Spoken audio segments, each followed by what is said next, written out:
Welcome to the Sleepy Historian. Tonight we are going to tell the story of Joaquín Murrieta, a man whose life became legend, whose legend became myth, and whose myth gave birth to one of the most enduring heroes of popular culture. So, settle in, make yourself comfortable, and let us travel together back through time to the dusty roads and golden hills of 19th century California, where the line between history and legend blurs like heat shimmer on a summer afternoon. Close your eyes and imagine, if you will, the vast expanse of the Sonoran desert in the year 1830, when the world moved at the pace of a walking horse and the horizon stretched endlessly under an azure sky. The air carries the scent of creosote bush and mesquite, and in the distance the purple silhouettes of mountains rise like sleeping giants against the dawn. It is here, in this land of ancient beauty and timeless silence, that our story begins. In the small village of Hermosillo, nestled in the heart of Sonora, Mexico, the morning sun cast long shadows across adobe walls the color of burnt earth. The year was 1830, and Mexico had only recently gained its independence from Spain, though life in this remote corner of the republic continued much as it had for generations. The streets were narrow lanes of packed dirt, bordered by low houses with thick walls and red tile roofs, their small windows glowing amber in the early light. It was into this world that Joaquín Murrieta had been born, though the exact year remains shrouded in the mists of time and conflicting accounts. Some say 1829, others claim 1832. But for our purposes tonight, let us say he drew his first breath in that pivotal year of 1830, when the promise of a new century hung in the desert air, like the fragrance of night-blooming Sirius. The Murrieta family was neither wealthy nor destitute, occupying that broad middle ground of hard-working people who made their living from the land and their hands. Joaquín's father worked as a vaquero, one of those skilled horsemen who managed cattle on the vast haciendas that dotted the Sonoran landscape. His mother tended their small home and raised their children with the quiet strength that characterized the women of her generation. Young Joaquín grew up speaking Spanish as his mother tongue, his voice carrying the particular melody of Sonoran pronunciation with its softened consonants and musical rhythm. The family home was modest but warm, with thick adobe walls that kept the interior cool during the blazing summer days and snug during the chilly desert nights. A small courtyard in the center provided space for cooking and washing, while rooms arranged around its perimeter served as bedrooms and storage. The boy's earliest memories were painted in the warm colors of home. The soft sound of his mother's voice as she sang traditional songs while grinding corn for tortillas. The gentle lowing of cattle in the distance as his father returned from work, silhouetted against the setting sun. The sweet smell of wood smoke from cooking fires mixing with the desert's natural perfume of sage and wildflowers after the brief but intense summer rains. Joaquín learned to ride before he could properly write his name, as was common for boys of his station. His small hands gripped leather reins while his father guided him around the family's modest corral, teaching him the subtle communication between horse and rider that would serve him well in years to come. The horses in Sonora were tough, wiry animals, bred for endurance rather than beauty, capable of carrying a man across vast distances on little water and sparse grass. The village of Hermosillo in those days was a place where everyone knew everyone, where news traveled by word of mouth and reputation was everything. Market days brought together people from the surrounding countryside, their burros loaded with goods to trade. Joaquín would watch with wide eyes as his mother selected vegetables and his father discussed horses with other men, their voices rising and falling in the particular cadence of serious negotiation. Education for a boy of Joaquín's background was rudimentary, but not neglected entirely. The village had a small school run by the local priest, where children learned to read and write, basic arithmetic, and the fundamentals of Catholic doctrine that formed the spiritual backbone of Mexican society. Joaquín proved to be a bright student, quick to grasp concepts, and possessed of a natural curiosity about the world beyond his immediate experience. The stories that captivated young Joaquín were those of adventure and justice, tales of Spanish conquistadors, Mexican independence heroes like Miguel Hidalgo and José María Morelos, and local legends of brave men who stood up for the oppressed. His imagination was particularly fired by stories of Robin Hood, which had made their way across the ocean and been adapted to Mexican sensibilities, and tales of Mexican folk heroes who used wit and courage to outwit corrupt officials and protect the innocent. As Joaquín entered his teenage years, he began to accompany his father on longer cattle drives, learning the skills that every man in Sonora needed to survive. He became expert with the lasso, able to rope a steer from horseback with fluid precision. He learned to read the signs of weather and the moods of animals, to navigate by the stars, and to survive in the desert with minimal supplies. The young man who emerged from these formative years was tall and lean, with the dark hair and eyes common to his region, and the quiet confidence that came from a childhood spent learning practical skills. He possessed what his neighbors called presencia, that indefinable quality of bearing that marked a natural leader. When Joaquín spoke, others listened. When he moved, he did so with the controlled grace of a born horseman. But it was not just his physical attributes that marked Joaquín as exceptional. He had inherited from his mother a sense of justice and fairness that ran deep in his character. From his father, he had gained a practical wisdom about the world, and an understanding that sometimes a man must take action when words prove insufficient. These qualities, combined with his natural intelligence and charisma, would soon prove both a blessing and a curse. The Mexico of Joaquín's youth was a nation in transition. The old Spanish colonial system had given way to an independent republic, but the changes were more apparent on paper than in daily life. The vast distances of the frontier meant that central authority was often weak or absent entirely. Local strongmen, both legitimate and illegitimate, filled the vacuum left by distant government.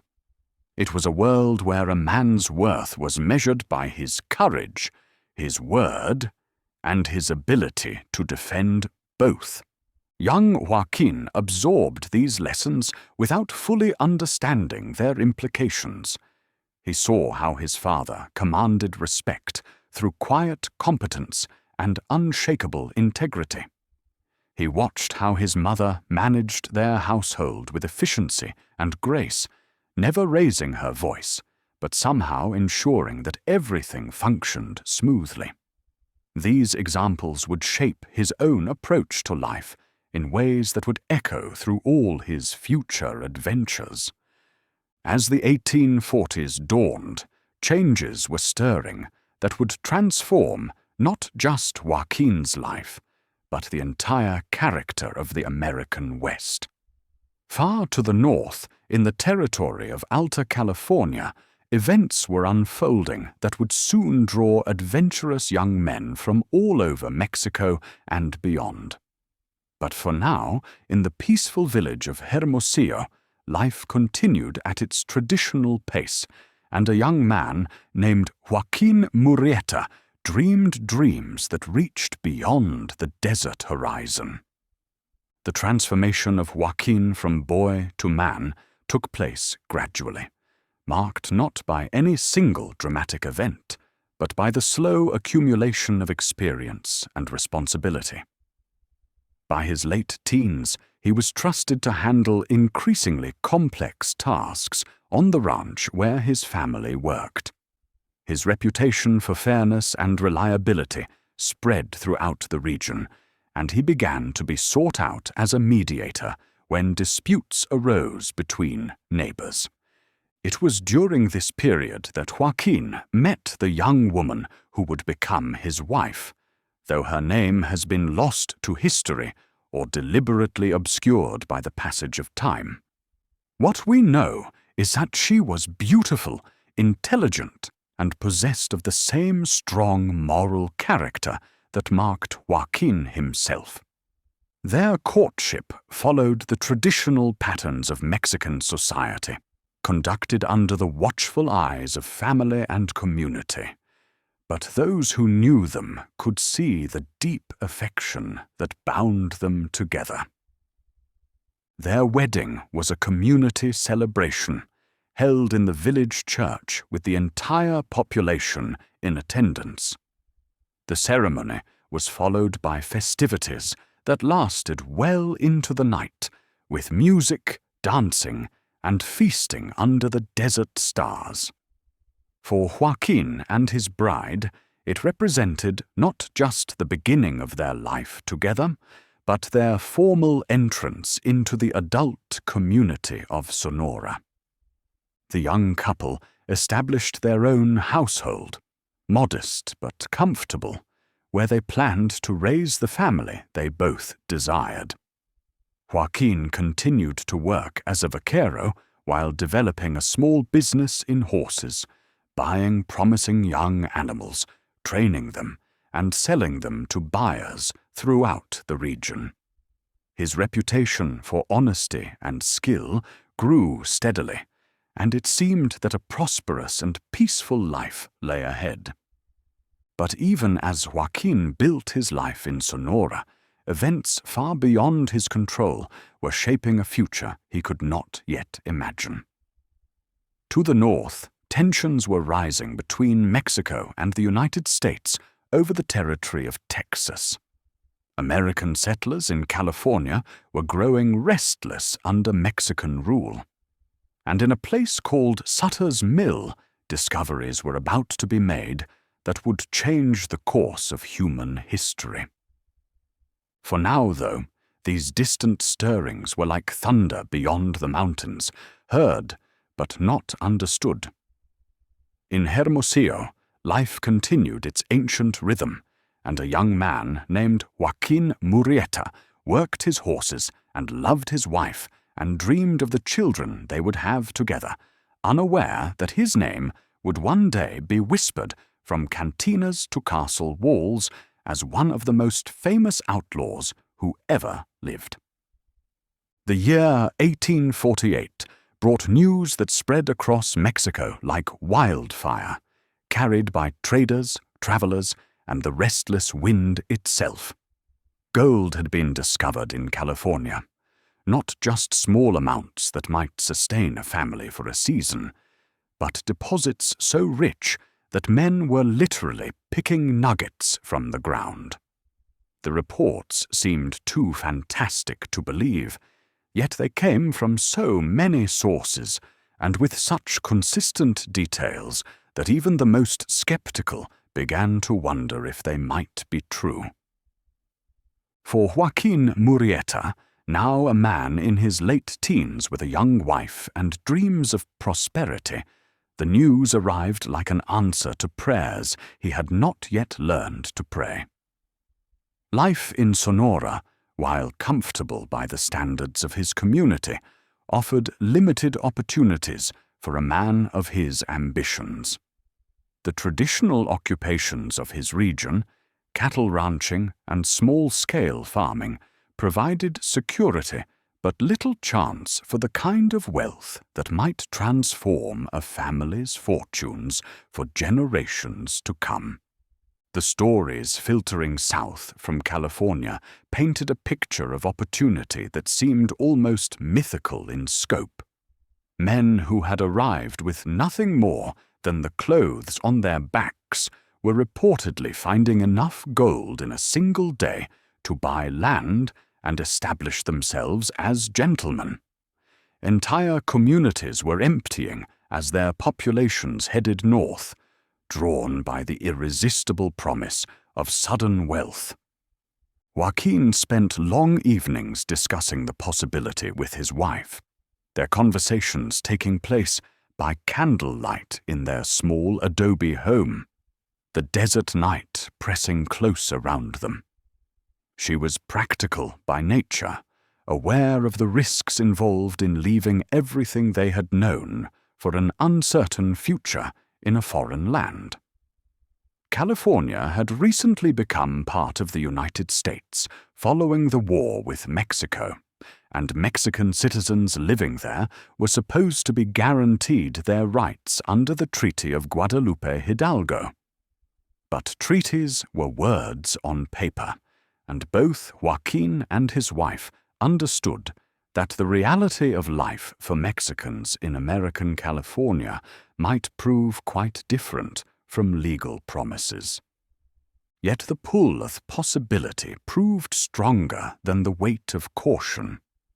Joaquín had always possessed the restless spirit common to men of achievement, and the thought of spending his entire life within the familiar boundaries of Sonora had begun to feel confining.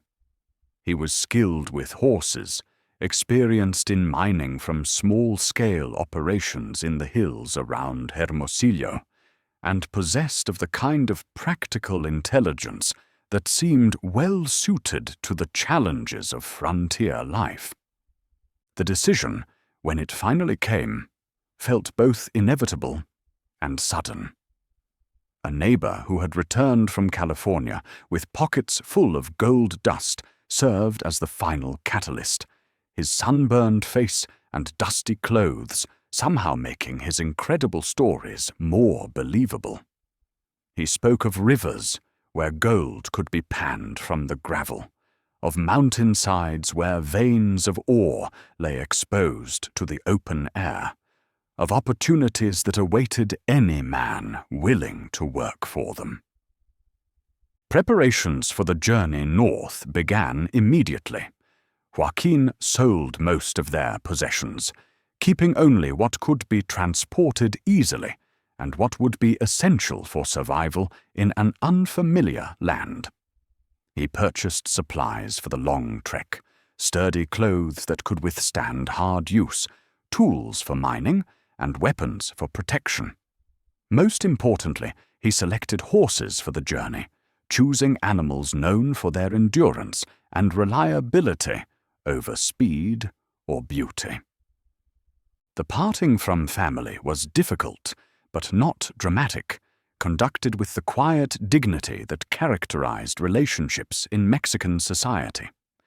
Parents and siblings gathered to offer advice, blessings, and small gifts that might prove useful in the difficult times ahead.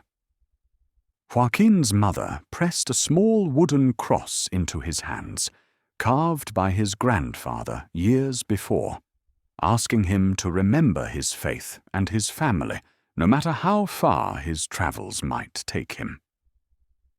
The morning of departure dawned clear and still, with the desert mountains standing sharp against a pale sky.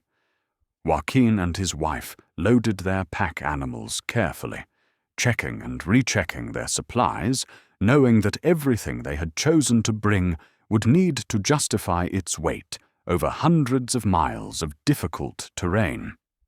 Their neighbors gathered to see them off, offering final embraces and promises to remember them in prayers.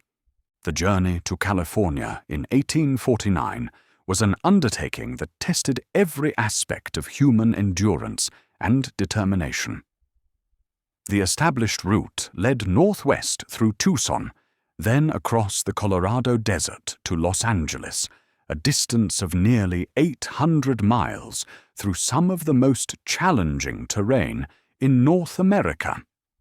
Water was scarce, temperatures during the day could reach lethal levels, and the nights brought cold that could freeze water in canteens. Joaquín and his wife were not traveling alone. The road north had become a river of humanity, with travelers from throughout Mexico and beyond joining the Great Migration to the goldfields. They fell in with a group of other Sonorans making the same journey, finding safety and companionship in numbers. The group included families like themselves, single men seeking fortune, and even a few women who had chosen to make the dangerous journey on their own. The first weeks of travel took them through familiar territory, the landscape of northern Sonora and southern Arizona that Joaquín had known since childhood. But as they pushed farther north, the land became increasingly alien and hostile. The Sonoran desert gave way to even more barren regions, where water sources were separated by days of travel, and the margin for error grew razor-thin. Each day began before dawn, when the desert air was still cool and the horses fresh. They would travel until the sun grew too intense, then rest during the hottest hours, resuming their journey in the late afternoon, and continuing sometimes well into the night. The rhythm became hypnotic, the steady pace of hooves on hard pan, the creak of leather, the occasional conversation in Spanish drifting over the sound of wind through dry vegetation. Joaquín proved himself a natural leader during the journey, his combination of practical skills and calm temperament making him someone others turned to for advice and guidance. He knew how to find water in seemingly barren landscape, how to nurse a lame horse back to soundness, how to navigate by the stars when landmarks failed. More importantly, he possessed the kind of steady courage that kept spirits up when the journey seemed impossible to complete. The crossing of the Colorado River marked a significant milestone, both geographical and psychological. Beyond the river lay California, the promised land that had drawn them so far from home. But it also marked their passage into American territory, where they would be subject to American laws and American prejudices. The ferry operator, an American settler who charged exorbitant rates for the dangerous crossing, gave them their first taste of what they might expect in their new home. The final weeks of the journey took them through the mountains and valleys of Southern California, landscape that was simultaneously beautiful and forbidding. The Spanish missions that dotted the region stood as reminders that this had once been Mexican territory. But the American presence was growing stronger with each passing year. New towns were springing up almost overnight, populated by American settlers who viewed the Mexican residents with a mixture of suspicion and condescension. When Joaquín and his companions finally reached Los Angeles in the late spring of 1849, they found a city in the midst of dramatic transformation. What had been a sleepy Mexican pueblo was becoming an American boom town, its population swelling with fortune seekers from around the world. The dusty plaza that had once been the quiet heart of a rural community now buzzed with activity at all hours, as suppliers, miners, speculators, and adventurers pursued their various schemes and dreams. For Joaquin and his wife, Los Angeles represented both arrival and departure. They had successfully completed the dangerous journey from Sonora, but their ultimate destination lay still farther north in the Sierra Nevada foothills, where the richest gold deposits were said to be found. After a few days, to rest and resupply, they joined another group of travelers heading for the mining regions, their hopes undimmed by the challenges they had already faced. The final leg of their journey took them through the San Joaquin Valley and into the foothills of the Sierra Nevada, where thousands of men from around the world had converged in search of instant wealth. The landscape here was different from anything Joaquin had known, green and well-watered, with streams that ran clear and cold even in summer. Pine trees covered the mountainsides, and the air carried scents that were both familiar and strange. As they approached their destination, they began to encounter other miners, men whose appearance told the story of months spent in hard labor under difficult conditions. Some showed signs of prosperity, with new clothes and well-fed horses, but others looked worn down by disappointment and hardship. The contrast served as a reminder that the goldfields offered no guarantees, only opportunity for those strong enough and lucky enough to seize it. When Joaquín Murrieta finally arrived at the mining camp that would become his first California home, he was travel-worn but unbroken, hopeful but not naive. He had crossed hundreds of miles of desert and mountain to reach this place, had left behind everything familiar for the chance at something better. The young man who dismounted from his horse in that dusty mining camp carried with him not just the hopes of his wife and himself, but the dreams of everyone who had ever believed that courage and hard work could overcome the circumstances of birth.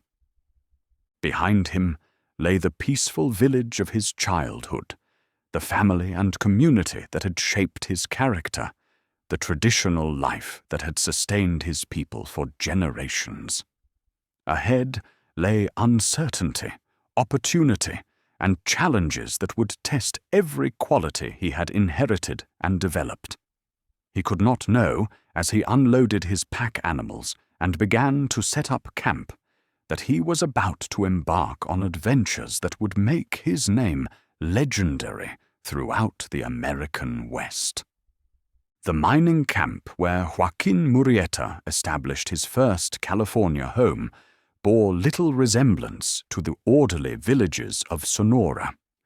Canvas tents and hastily built wooden shacks sprawled along the banks of a creek that ran bright with the promise of gold, but cloudy with the mud stirred up by thousands of miners working its waters. The settlement had no official name, being known simply by its location along Murphy's Creek, but it housed nearly 2,000 souls drawn from every corner of the earth by the universal language of opportunity. The sounds that greeted Joaquin and his wife each morning were unlike anything from their previous life. The ring of picks against stone began before dawn and continued until darkness made work impossible. Shovels scraped against gravel, rockers creaked as they separated gold from sand, and the Spanish, English, Chinese, French, and German voices of the miners created a babel that rose and fell with the rhythms of labor. Joaquín quickly learned that success in the goldfields required more than simple hard work, though that was certainly essential. A miner needed to understand the geology of gold deposits, the techniques of placer mining, and the economics of a boom-and-bust economy where a man's fortune could change as quickly as the weather. He also needed to navigate the complex social dynamics of a community where competition for limited resources created constant tension between different groups. The couple established their camp in a spot that offered some protection from the elements and reasonable access to water, though privacy was impossible in the cramped confines of the mining community. Their tent, purchased in Los Angeles, was well made but small, providing shelter but little comfort. Cooking was done over an open fire, with supplies purchased from merchants who charged prices that reflected the difficulty of transporting goods to the remote mountain location. Joaquín's first attempts at gold mining followed the standard pattern of newcomers to the region.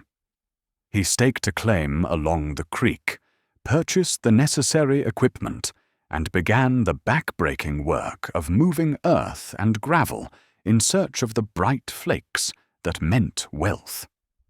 The work was harder than anything he had done in Sonora, requiring him to stand waist-deep in cold water for hours at a time while shoveling heavy loads of rock and sand into his rocker. The learning curve proved steep and expensive. Joaquín's initial techniques were inefficient, causing him to lose gold that more experienced miners would have captured. His equipment, purchased from unscrupulous merchants, proved poorly made and required frequent replacement. Most discouraging of all, his claim appeared to be in a section of creek that had already been thoroughly worked by earlier arrivals, leaving little gold for latecomers to discover. Yet Joaquín possessed qualities that served him well in this challenging environment. His experience with horses proved valuable in a community where transportation was essential and good animals commanded high prices. His mechanical aptitude, developed during years of maintaining ranch equipment, allowed him to repair and improve his mining gear. Most importantly, his natural leadership abilities and fair dealing earned him the respect of other miners, both Mexican and American. The social structure of the mining camp reflected the broader tensions that were reshaping California society. American miners, particularly those from the southern states, often viewed Mexican miners as foreigners who had no right to participate in the gold rush, despite the fact that California had been Mexican territory just 2 years earlier, and that the Treaty of Guadalupe Hidalgo guaranteed Mexican residents full citizenship rights. These tensions manifested in various ways, some subtle and others openly hostile. Mexican miners found that the best claims had often been preempted by American miners who arrived first or had better connections with local authorities. Supplies were sometimes withheld or sold at inflated prices to Mexican customers. Most troubling of all, disputes between Mexican and American miners were typically resolved in favor of the Americans, regardless of the merits of the case. Joaquín initially tried to avoid these conflicts by focusing on his work and maintaining friendly relationships with miners of all nationalities. He learned enough English to communicate effectively with American miners and merchants, and his natural diplomacy helped him navigate the complex social dynamics of the camp. When disputes arose, he often found himself serving as a mediator, his reputation for fairness making him acceptable to all parties. His wife, meanwhile, adapted to their new circumstances with the practical wisdom that characterized the women of her generation. She established connections with other Mexican women in the camp, creating informal networks for sharing information, resources, and mutual support. She also learned to cook for American miners who had no families, earning much-needed income while Joaquín worked his claim. The seasonal rhythms of gold mining provided structure to their new life. Spring brought high water that made mining difficult, but also exposed new deposits when the floods receded. Summer offered the best working conditions, with long days and stable water levels allowing miners to work efficiently. Fall brought cooler weather, but also the race to accumulate sufficient resources for the harsh mountain winter. Winter in the Sierra Nevada was a revelation for people accustomed to the mild climate of Sonora. Snow fell in quantities that seemed impossible, isolating the mining camps for months and creating conditions that could quickly become life-threatening for the unprepared. Joaquín and his wife learned to lay in supplies like squirrels preparing for hibernation, knowing that their survival might depend on their foresight and planning. The enforced intimacy of winter quarters, when miners were confined to their shelters for weeks at a time, revealed both the best and worst aspects of human nature. Some men used the time productively, reading, writing letters, or planning improvements to their mining operations. Others turned to gambling, drinking, and the kinds of disputes that could escalate into violence when men had too much time and too little to occupy their minds. Joaquín found ways to make the winter months profitable, using his skills with horses to provide transportation and freight services when the weather permitted. He also developed a small business buying gold dust from miners who needed immediate cash and selling it to merchants who could wait for better prices.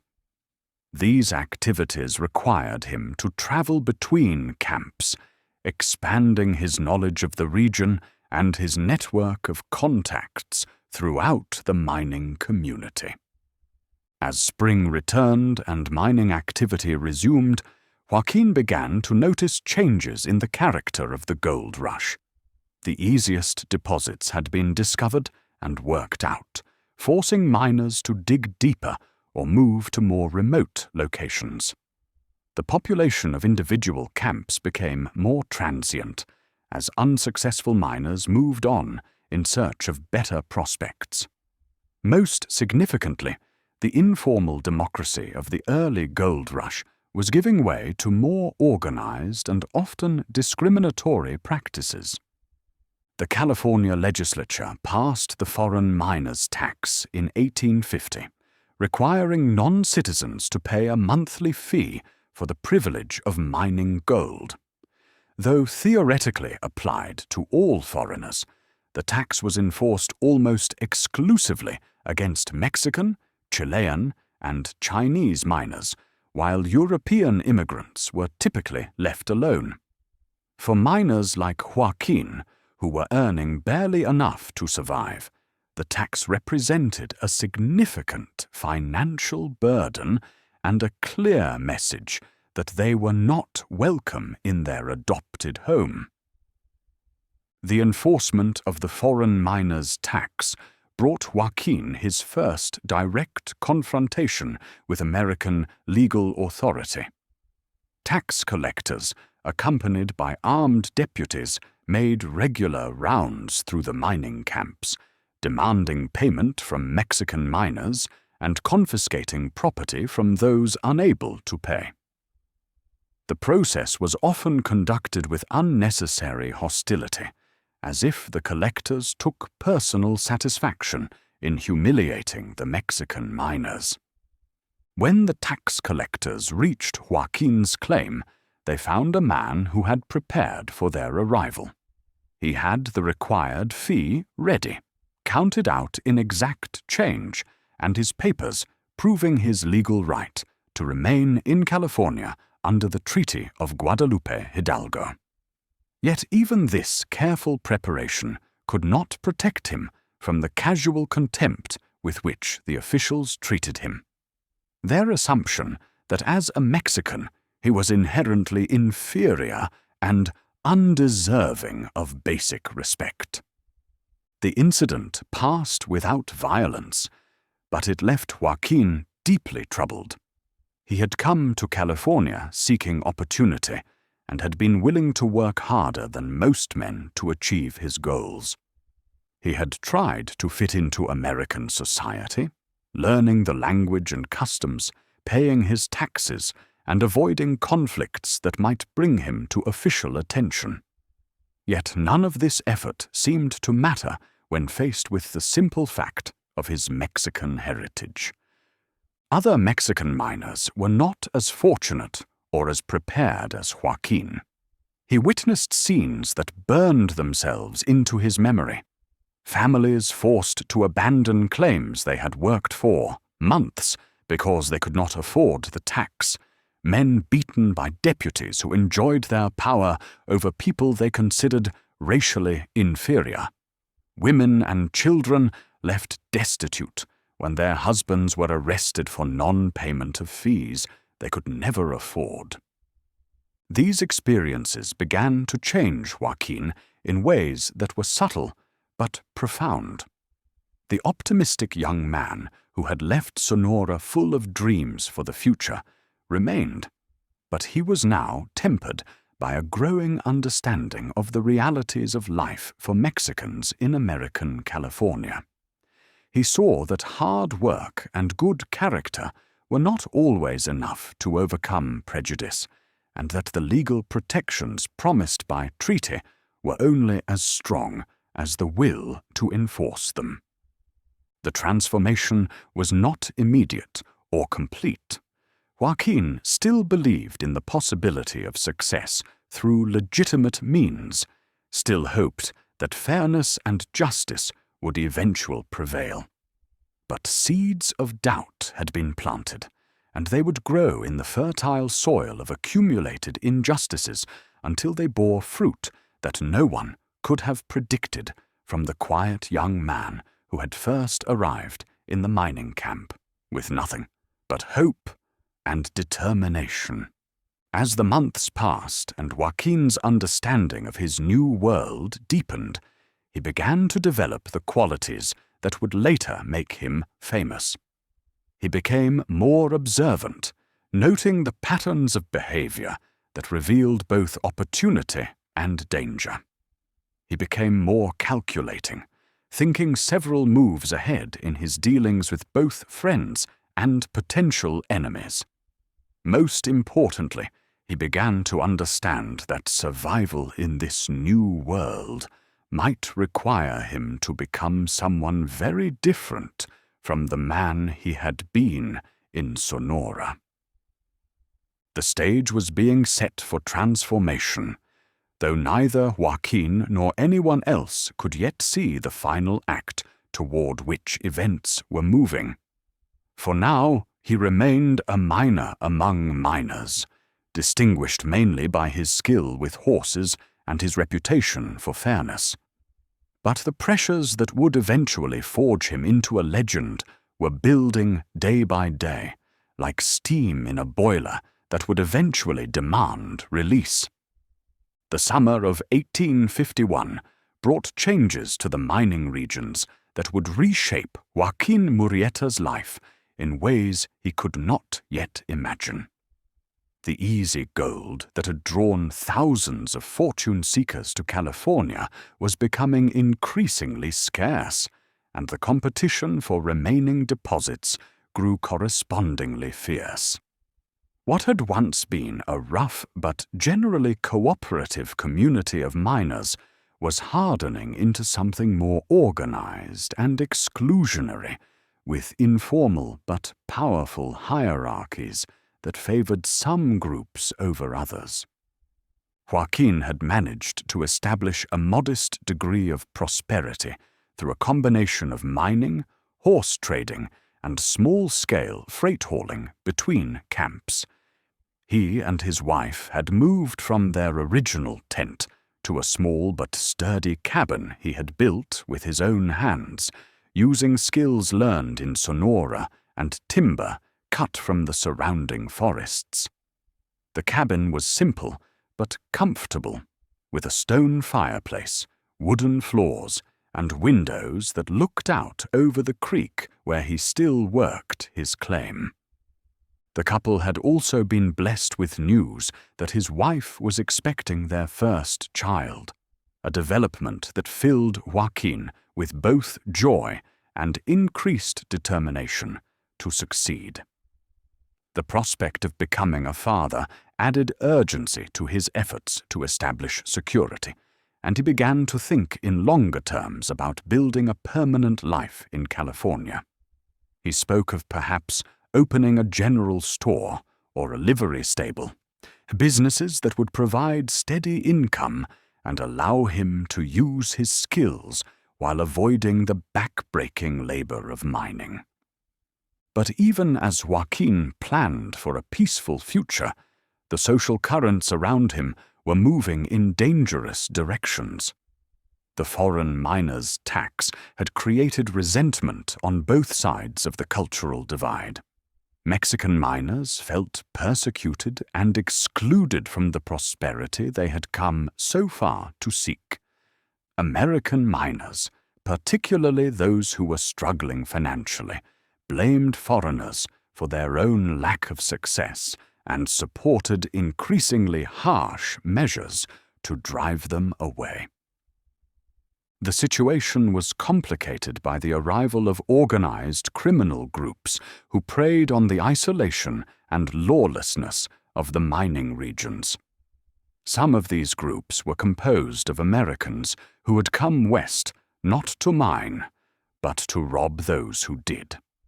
Others were Mexican bandits who crossed the border to take advantage of the wealth concentrated in the gold fields. The activities of both groups were often attributed indiscriminately to all Mexicans, creating a climate of suspicion and hostility that affected even law-abiding residents like Joaquín. Local newspapers, most of them owned and operated by Americans, contributed to the growing tensions by publishing sensationalized accounts of crimes allegedly committed by Mexican miners. These stories often contained little factual detail, but were heavy on inflammatory rhetoric that portrayed all Mexicans as inherently criminal and dangerous. The coverage created a feedback loop that justified increasingly discriminatory policies and vigilante actions. It was in this charged atmosphere that Joaquín experienced the first serious injustice that would begin his transformation from peaceful citizen to legendary outlaw. The incident began innocuously enough, with a dispute over a mining claim between Joaquín and an American miner named William Henderson. Such disputes were common in the gold fields, where claim boundaries were often unclear and different miners might have legitimate reasons to believe they held rights to the same piece of ground. The disputed claim was a particularly rich section of creek bottom that Joaquín had been working for several months with considerable success. Henderson, who had recently arrived in the camp, claimed that he had purchased rights to the claim from a previous owner and demanded that Joaquín vacate the property. Joaquín, who had carefully documented his own claim with the local mining district authorities, refused to leave and suggested that they submit the dispute to arbitration. Under the informal legal system that governed most mining camps, Such disputes were typically resolved by a committee of local miners who would hear evidence from both sides and render a decision that was considered binding. Joaquín had faith in this system, having seen it work fairly in previous cases, and he prepared his evidence carefully, gathering witnesses and documentation to support his position. The arbitration hearing was held on a warm evening in late summer, with most of the camp's population in attendance. Such proceedings were considered entertainment as well as legal proceedings, and miners welcomed any diversion from their monotonous routine. A panel of 5 miners was selected to hear the case, and both Joaquín and Henderson were given the opportunity to present their evidence. Joaquín's case was strong on the merits. He had been working the claim longer than Henderson had even been in California. He had followed all established procedures for staking and registering his claim, and he had witnesses who could testify to his continuous presence on the property. Henderson's case, by contrast, rested entirely on a handwritten bill of sale that he claimed to have purchased from another miner who had supposedly held prior rights to the claim. The document Henderson presented was suspicious in several respects. The handwriting was inconsistent, suggesting it might have been altered or forged. The alleged seller was no longer in the area and could not be produced as a witness. Most damning of all, there was no record that the supposed previous owner had ever registered a valid claim to the disputed property.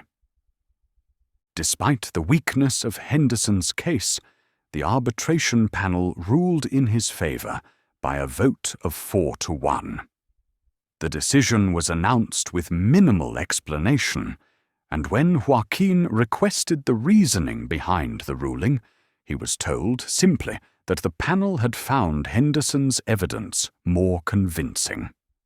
The smirks and knowing glances exchanged among some of the American miners in attendance made it clear that the decision had been based on factors other than the legal merits of the case. Joaquín accepted the decision with outward calm, knowing that any display of anger would only confirm the stereotypes that many Americans held about Mexican temperament. He began making preparations to move his operations to another location, though the loss of his productive claim would set back his financial plans considerably. The injustice of the situation burned within him, but he told himself that such setbacks were part of life, and that persistence and hard work would eventually overcome temporary defeats. The situation might have ended there, with Joaquín absorbing the loss and moving on to new opportunities, if not for what happened next. As he was loading his mining equipment onto a pack mule, preparing to leave the claim that had been stolen from him, Henderson approached with several companions. Instead of being satisfied with his dubious victory, Henderson seemed determined to add humiliation to injustice. Henderson accused Joaquín of stealing equipment that rightfully belonged with the claim, pointing to a particularly well-made rocker that Joaquín had built with his own hands using lumber he had purchased with his own money. When Joaquín protested and offered to show receipts proving his ownership of the equipment, Henderson's companions surrounded him menacingly, making it clear that the legal niceties were no longer relevant to the discussion. The confrontation that followed was brief but decisive. When one of Henderson's men laid hands on Joaquín's wife, who had come to help with the packing, something fundamental shifted in Joaquín's character.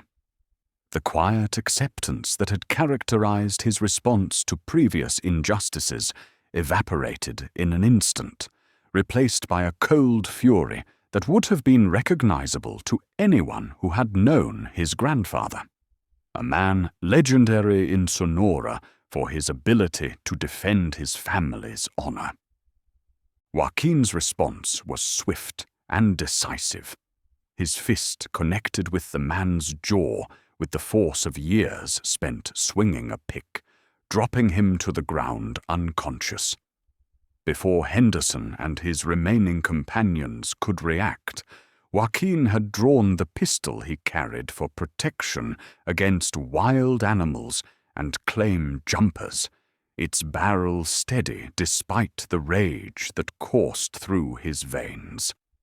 The standoff lasted only moments, but in those moments the course of Joaquín's life changed irrevocably. Henderson, faced with a man who was clearly prepared to fight rather than submit to further humiliation, chose discretion over valor. He and his companions retreated, but not before Henderson made a threat that would echo in Joaquín's ears for days to come. "You'll pay for this, greaser. There's no place in California for your kind to get uppity with white men."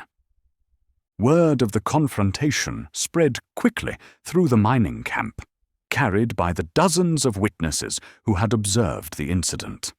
The reactions divided predictably along ethnic lines. Mexican miners praised Joaquín for standing up to bullies and defending his wife's honor. American miners saw the incident as confirmation of their prejudices about Mexican violence and lawlessness. The fact that Joaquín had been defending himself and his wife against aggression initiated by Henderson's group was lost in the broader narrative of racial conflict. Within days, a group of American miners had organized themselves into an informal committee to address what they called the Mexican problem in their camp. This committee, which included Henderson among its members, issued an ultimatum demanding that all Mexican miners leave the area within a week or face the consequences. The ultimatum was presented as a matter of public safety, based on the alleged tendency of Mexicans toward violence and criminality. Joaquín found himself in an impossible position. He could comply with the ultimatum and abandon everything he had worked to build in California, accepting exile as the price of peace. Or he could stand his ground and face whatever consequences the American miners might impose, knowing that his pregnant wife would share any danger that resulted from his decision. The choice was made more difficult by the divisions within the Mexican community itself. Some families, particularly those with young children, chose to leave rather than risk violence. Others, led by men who had served in the Mexican army and were not easily intimidated, talked of armed resistance to any attempt at forced removal. The community that had once been united by shared language and culture was fracturing under the pressure of external threats and internal disagreements. Joaquín spent long nights discussing the situation with his wife, their conversations conducted in whispers by candlelight, as if the very walls of their cabin might be listening. She was frightened, not just for herself, but for their unborn child. Yet she also understood the importance of the principles at stake. To flee would mean acknowledging that they had no rights that Americans were bound to respect, that their presence in California was dependent entirely on the whims of others. The decision, when it came, reflected both practical considerations and deeply held values. Joaquín announced that he would not be driven from his home by threats and intimidation, but neither would he remain in a place where his family couldn't live in safety and dignity. He would sell what property he could and move to another mining region, one where Mexicans were more numerous and better able to defend their rights. The week that followed was tense, but not violent. Joaquín managed to sell his cabin and some of his equipment to a Mexican family that had decided to stay, though at prices well below their actual value. Other possessions had to be abandoned entirely, as no buyers could be found on such short notice. The loss was significant, representing months of hard work and careful saving, but it was preferable to the alternatives of exile or violent confrontation. As Joaquín and his wife prepared to leave the camp where they had hoped to build their future, they were approached by several other Mexican families who had made similar decisions. The informal convoy that formed included nearly 30 people, traveling together for safety and mutual support.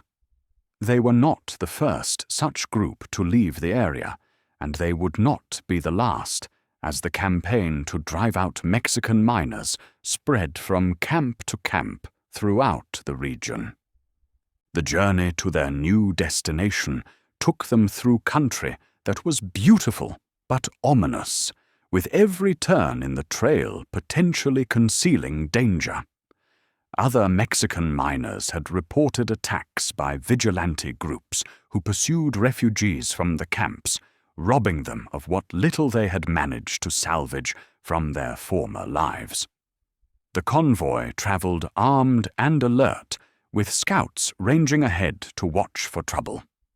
Their destination was a mining region in the Sierra Nevada foothills, where Mexican miners still outnumbered Americans, and where the local authorities were said to be more committed to enforcing the law impartially. The journey took nearly 2 weeks, slowed by rough terrain and the need to care for pregnant women and young children. When they finally reached their destination, they found a community that welcomed them, but was also struggling with many of the same pressures they had fled. Joaquín established a new claim and built another cabin, but the optimism that had characterized his early years in California was gone, replaced by a harder realism about the challenges facing Mexican families in their adopted home. He had learned that justice was not automatic, that legal rights existed only so long as there was power to enforce them, and that sometimes a man had to choose between his principles and his safety. The experience had also revealed something about his own character that he had not fully understood before. When pushed beyond a certain point, when his family was threatened and his dignity attacked, he was capable of violence. The realization was both troubling and oddly comforting, suggesting resources within himself that might prove necessary in the difficult times he could sense approaching. As autumn arrived and his wife's pregnancy advanced, Joaquín tried to focus on building a new life in their latest home. But the events of the summer had planted seeds that would grow in unexpected directions. He had tasted injustice and found it bitter. He had been forced to abandon work he had done and property he had earned through honest labor. Most importantly, he had learned that the American promise of equality before the law didn't extend to people like himself, regardless of their citizenship status or personal character. The transformation from peaceful citizen to legendary outlaw had not yet begun, but the foundation for that transformation had been laid. In defending his wife and his dignity, Joaquín had crossed a line that couldn't be uncrossed. He had shown that he would fight when cornered, and in a society increasingly hostile to Mexican residents, being cornered was becoming the normal state of affairs. The winter of 1851 to 1852 passed quietly enough, with Joaquín working his new claim and preparing for the arrival of his first child. But the relative peace was deceptive, like the calm before a storm that would soon sweep across the Sierra Nevada with devastating force.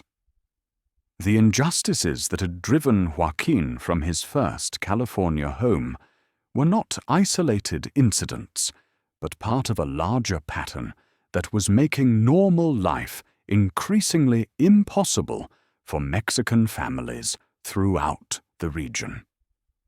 Spring would bring new challenges, new injustices, and ultimately the events that would transform a hard-working miner named Joaquín Murrieta into one of the most famous outlaws in American history.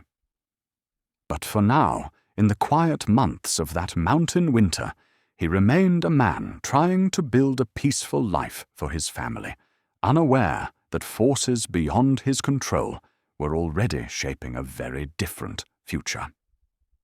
The spring of 1852 arrived early in the Sierra Nevada, with mountain streams running high from winter snowmelt and wildflowers carpeting the meadows in brilliant displays of color. For Joaquín Murrieta, the season brought personal joy mixed with growing anxiety. His wife had given birth to their first child during the late winter, a healthy son whose arrival filled their small cabin with laughter and hope. Yet even as Joaquín held his infant son and dreamed of the future they might build together, events were unfolding that would make such dreams impossible to sustain. The anti-Mexican sentiment that had driven them from their previous home was spreading throughout the mining regions like a contagious disease. Newspapers published increasingly inflammatory editorials calling for the complete removal of Mexican miners from California. Politicians seeking popular support adopted platforms that combined nativism with promises to reserve the state's mineral wealth for real Americans. Most ominously, vigilante groups were organizing across the region, taking the law into their own hands with the tacit approval of local authorities. Joaquín tried to insulate his family from these broader currents by focusing on his work and avoiding political discussions with his American neighbors. His new mining claim was producing enough gold to support them modestly, and his horse trading business continued to provide supplemental income. He had even begun to establish friendly relationships with some of the American miners in their area, men who seemed to judge him by his character rather than his ethnicity. But the forces arrayed against Mexican residents were too powerful to be avoided through individual effort or personal relationships. The California legislature had strengthened the foreign miners' tax and expanded its enforcement mechanisms. Federal authorities were conducting increasingly aggressive raids to identify and deport Mexican residents whose citizenship status was deemed questionable. Most immediately threatening, local vigilante groups were using accusations of banditry as justification for attacking Mexican families and seizing their property. The incident that would finally push Joaquín beyond the boundaries of lawful society began with an accusation that was both false and impossible to disprove. A stagecoach traveling between mining camps had been robbed by masked men who spoke Spanish and rode horses of the type commonly used by Mexican miners. The robbery itself was real enough, but the perpetrators could have been anyone from Mexican bandits to American criminals attempting to deflect suspicion onto convenient scapegoats. Within hours of the robbery, a posse had formed in the nearest American-dominated mining camp, led by a man named Walter Stevens, who had made no secret of his belief that all Mexicans should be driven from California. Stevens claimed to have evidence linking the robbery to Mexican miners in Joaquín's area, though he was curiously reluctant to share the details of this evidence with anyone outside his immediate circle. The posse that rode out in pursuit of the alleged bandits was large and well-armed, comprising nearly 50 men who seemed more interested in intimidation than investigation. They arrived at Joaquín's mining camp in the late afternoon, when most of the miners were finishing their daily work, and immediately began searching cabins and questioning residents with an aggressiveness that suggested they had already determined the guilt of everyone present. Joaquín was working at his claim when the posse arrived, unaware of the accusations that had been made or the danger that was approaching. He first learned of the situation when one of his neighbors came running to warn him that armed Americans were searching the camp and making arrests. The neighbor urged Joaquín to flee immediately, but the new father was reluctant to abandon his wife and infant son, even temporarily. By the time Joaquín reached his cabin, Stevens and several of his men were already inside, roughly searching through his family's possessions, while his terrified wife clutched their crying baby. The scene that greeted him was one of deliberate humiliation, designed to provoke exactly the kind of reaction that would justify whatever violence the posse had planned from the beginning. Stevens greeted Joaquín's arrival with mock courtesy, addressing him as Don Joaquín in a tone that made the honorific sound like an insult. He explained that they were investigating a stagecoach robbery and had reason to believe that someone in the camp might have information about the crime. When Joaquín politely explained that he knew nothing about any robbery, Stevens responded by producing a piece of evidence that he claimed had been found at the scene of the crime. The evidence was a distinctive silver bridle ornament that Stevens claimed belonged to Joaquín, though Joaquín had never seen it before in his life. When he denied ownership, Stevens became increasingly aggressive, suggesting that Joaquín was lying and threatening him with immediate arrest. The confrontation might have remained verbal if one of Stevens's men had not chosen that moment to make a crude comment about Joaquín's wife, accompanied by a gesture that left no doubt about his meaning. What happened next would be debated for years afterward, with different witnesses providing contradictory accounts that reflected their own sympathies and prejudices. What is clear is that Joaquín's response to the insult was immediate and violent. Some said he drew a hidden knife. Others claimed he used a mining tool that happened to be within reach. All agreed that Stevens's companion was seriously wounded and that several shots were fired in the confusion that followed. When the gun smoke cleared, 2 men lay dead and several others were wounded.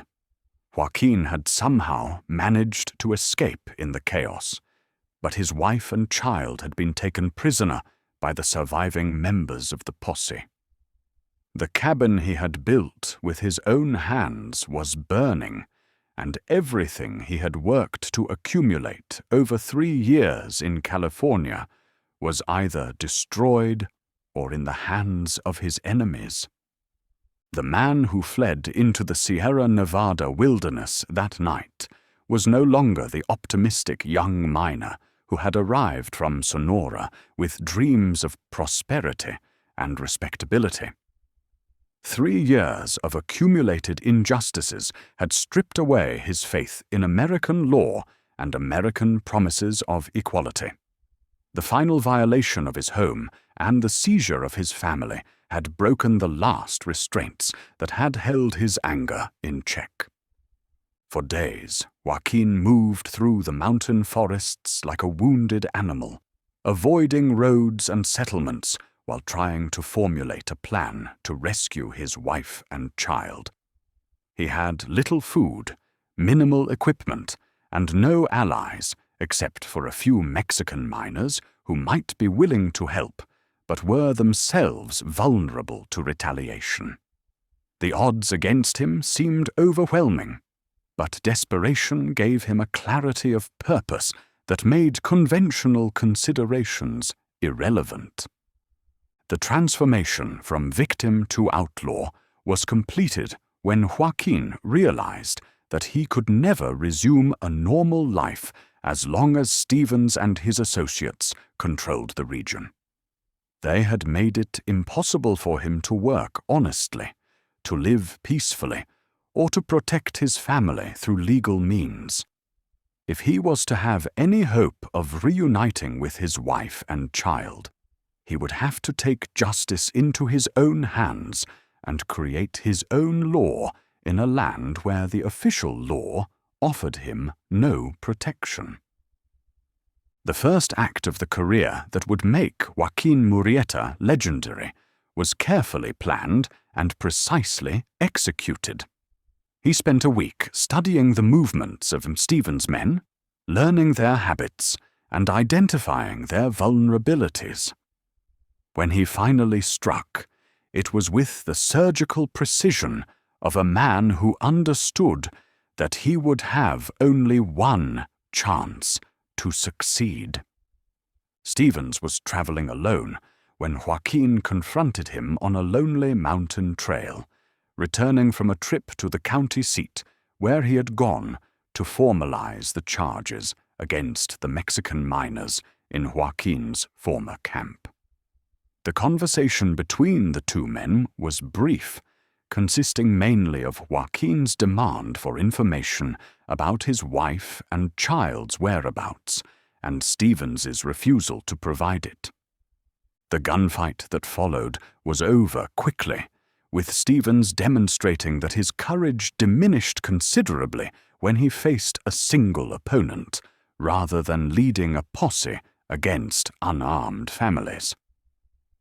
When it was finished, Joaquín had recovered some of his stolen property and learned that his wife and child were being held in a jail in the county seat, charged as accessories to the crimes he was alleged to have committed. The rescue of his family required careful planning and considerable daring, as the jail was located in the heart of an American-dominated town, where his presence would immediately attract attention. Joaquín spent days studying the building and its routines, identifying the guards' patterns and the best approaches for an escape attempt. When he finally acted, it was with the help of 3 other Mexican miners who had been driven from their own homes by similar circumstances. The jailbreak was accomplished without violence, though it required considerable ingenuity to overcome the primitive but effective security measures of the frontier lockup. Joaquín's wife and child were weak from their imprisonment, but unharmed, and their reunion in the darkness outside the town was a moment of pure joy that temporarily overshadowed the dangerous circumstances that surrounded them. But even as Joaquín held his family in his arms, he understood that their troubles were far from over. By rescuing them, he had confirmed his status as an outlaw in the eyes of American authorities. There could be no return to the life they had tried to build, no possibility of peaceful coexistence with neighbors who saw them as inherently criminal. From now on, they would have to live outside the law, finding safety and sustenance through means that had nothing to do with the conventional morality of civilized society.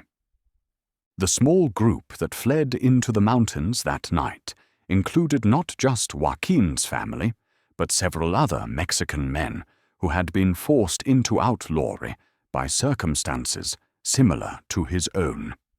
They were united by shared grievances against American authorities and a common understanding that they could expect no justice through legal channels. What they lacked was leadership, organization, and a coherent plan for survival in their new circumstances. Joaquín provided all three.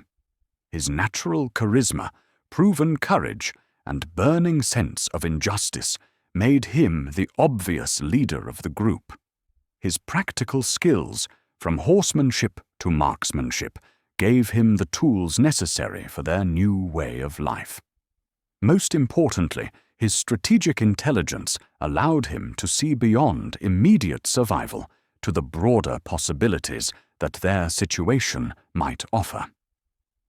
As the group established their first hidden camp in a remote canyon of the Sierra Nevada, Joaquín began to develop the methods that would make him famous throughout California.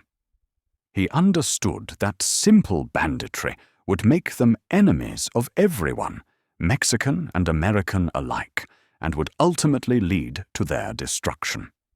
Instead, he conceived of their activities as a form of irregular warfare against the unjust system that had driven them to outlawry.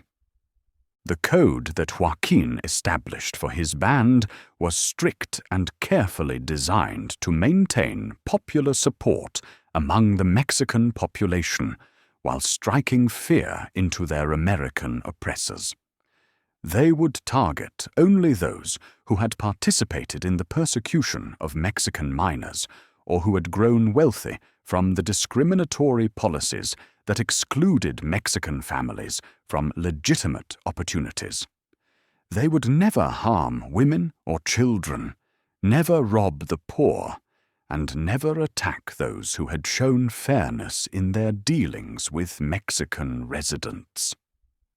Word of the new outlaw band spread quickly through the mining regions, carried by Mexican miners who saw Joaquín as a champion of their cause, and by American authorities who viewed him as a dangerous threat to public order. The stories that circulated mixed fact with fiction in ways that enhanced his reputation while obscuring the details that might allow his capture. The legend of Joaquín Murrieta was being born in the mountain camps and mining towns of California, nurtured by the hopes of the oppressed and the fears of the oppressor. But the man himself remained focused on immediate concerns, keeping his family safe, maintaining his band's morale and discipline, and striking back at the system that had made their current life necessary. The transformation was complete. The peaceful young miner who had come to California in search of prosperity and respectability was gone, replaced by an outlaw whose name would soon be spoken in whispers from San Francisco to Los Angeles. The legend that would inspire countless stories, books, and eventually the character of Zorro had been born in violence and injustice, forged in the fire of accumulated grievances that could no longer be contained within the boundaries of conventional law. Through the autumn months of 1852, as the first snow began to dust the highest peaks of the Sierra Nevada, the name of Joaquín Murrieta spread across California like smoke from a wildfire. In Mexican communities throughout the mining regions, he was spoken of in hushed, admiring tones as a man who had finally stood up to the injustices that all of them had endured in silence. In American settlements, his name was pronounced with increasing alarm as reports of his activities reached every mining camp and frontier town. The band that had begun with desperate men fleeing persecution had grown into something more organized and purposeful. Word of Joaquín's leadership and his code of conduct had attracted other Mexican miners who had been driven from their claims, vaqueros who had lost their employment when American ranchers decided they preferred workers who spoke English, and even former soldiers from the Mexican army who brought military experience to the group's operations. By winter, Joaquín commanded nearly 30 men, though the exact number fluctuated as members came and went, depending on circumstances and personal obligations. The core group consisted of men who, like Joaquín himself, had lost everything to American persecution and had no hope of returning to conventional life. These men formed a tight brotherhood, bound together by shared suffering and mutual dependence for survival. The organization of the band reflected Joaquín's understanding that success would require discipline and careful planning rather than random violence. He established a clear hierarchy of command, with trusted lieutenants responsible for different aspects of their operations. Men were assigned roles based on their particular skills, whether those involved horses, weapons, reconnaissance, or communication with sympathetic elements in the broader Mexican community. Their base of operations was a hidden canyon deep in the Sierra Nevada, accessible only through narrow trails that could easily be defended by a few determined men. The location provided water, grass for their horses, and natural shelter that could accommodate their entire band during the harsh mountain winters. Most importantly, it was situated in terrain so rugged that pursuit by conventional cavalry or militia forces would be extremely difficult. The canyon became a small community unto itself, with crude but functional shelters, corrals for their horses, and even a primitive workshop where they could repair equipment and manufacture ammunition. Joaquín insisted on maintaining military discipline within the camp, with regular guard schedules, organized training exercises, and strict rules governing behavior. Men who violated these rules faced immediate expulsion, a punishment that was effectively a death sentence, given the hostility they would face if captured by American authorities. The band's activities during this period were carefully calculated to achieve maximum impact while minimizing unnecessary risks. Joaquín understood that his ultimate goal was not simple revenge, but the creation of conditions that would force American authorities to acknowledge Mexican rights and treat Mexican residents with basic human dignity. This meant striking targets that would generate publicity and demonstrate the cost of continued persecution. Stagecoaches carrying gold shipments between mining camps provided ideal targets, offering substantial financial rewards while striking at the economic interests that drove much of the anti-Mexican sentiment. Joaquín's men became expert at selecting routes and timing for these operations, using their knowledge of local terrain and schedules to minimize the chances of encountering military patrols or armed escorts. The robberies themselves were conducted with a theatrical flair that enhanced Joaquín's growing reputation while serving practical purposes. The bandits typically wore distinctive clothing and equipment that made them easily recognizable but difficult to track. They often left messages for authorities, sometimes carved into trees or written on scraps of paper that explained their motivations and demanded justice for Mexican residents. More importantly, Joaquín insisted that his men conduct themselves with courtesy and restraint during these operations. Passengers were treated politely. Their personal possessions were usually returned after any gold or valuables had been removed, and violence was used only when resistance made it unavoidable. Women were never molested, and elderly or obviously poor travelers were sometimes given money rather than robbed. These methods served multiple purposes beyond simple public relations. By maintaining discipline and avoiding unnecessary cruelty, Joaquín ensured that his band would retain the support of Mexican communities who might otherwise have been alienated by excessive violence. The courtesy shown to innocent victims also made it more difficult for authorities to generate the kind of public outrage that would justify massive military operations against the band. News of the robberies spread rapidly through California's growing network of newspapers, though the coverage varied dramatically depending on the political orientation of the publication. American newspapers typically portrayed Joaquín as a bloodthirsty bandit who threatened the safety of all law-abiding citizens. Spanish-language publications, while officially condemning lawless behavior, often included details that made Joaquín appear more like a romantic hero than a common criminal. The stories that circulated by word of mouth were even more favorable to Joaquín's reputation.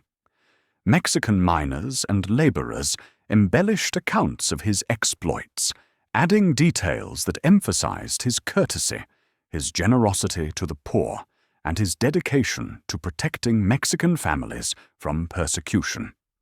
These oral traditions transformed routine robberies into acts of social justice and turned a band of desperate outlaws into champions of the oppressed. The reality of life with Joaquín's band was considerably less romantic than the stories suggested, though it was never lacking in excitement or danger. The men lived under constant threat of discovery and attack, knowing that capture would mean death or lengthy imprisonment under brutal conditions. They endured harsh weather, primitive living conditions, and the psychological strain of isolation from normal society. Yet there was also a sense of purpose and camaraderie that many of them had never experienced before. They were no longer isolated victims of persecution, but part of a brotherhood dedicated to fighting back against injustice. The skills they developed and the confidence they gained transformed men who had been beaten down by circumstances into formidable opponents who commanded respect through their courage and effectiveness. Joaquín himself bore the burdens of leadership with characteristic determination, though those closest to him could see the toll that constant vigilance and responsibility extracted. He aged noticeably during this period, his face becoming harder and more weathered, his eyes developing the wary intensity of a man who could never afford to relax his guard. The weight of making life-and-death decisions for his followers, combined with constant worry about his wife and child's safety, marked him in ways that would never completely heal. His family remained with the band throughout this period, living in the hidden canyon under conditions that were primitive but safer than any alternative available to them. His wife adapted to their circumstances with remarkable resilience, taking on responsibilities for cooking, nursing wounded men, and maintaining the camp while the men were away on operations. Their young son grew up in this outlaw sanctuary, learning to ride and shoot almost before he could walk properly. As winter deepened and the mountain passes became impassable, Joaquín used the enforced isolation to plan more ambitious operations for the following year. He studied maps of California, gathered intelligence about military dispositions and law enforcement capabilities, and developed strategies that would allow his band to operate over a much wider area. He also began to establish networks of supporters and informants in Mexican communities throughout the state. The spring of 1853 would mark the beginning of Joaquín's most active and successful period as an outlaw leader. The careful preparation and organization of the winter months would pay dividends in a series of operations that would make his name known throughout California and beyond. But success would also bring increased attention from authorities, leading to the massive manhunt that would ultimately determine whether the legend of Joaquín Murrieta would end in triumph or tragedy. For now, though, as snow fell silently on their hidden canyon, and the men of the band gathered around fires to share stories and plan for tomorrow, Joaquín Murrieta had achieved something that few outlaws ever manage. He had created not just a criminal organization, but a community united by shared values and common purpose.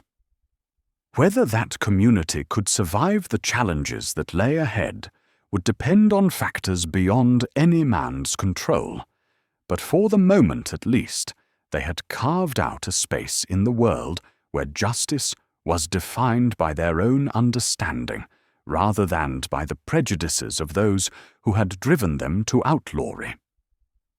The legend continued to grow, fed by each successful operation and each narrow escape from pursuing authorities. In Mexican communities throughout California, Joaquín Murrieta was becoming a symbol of resistance and hope.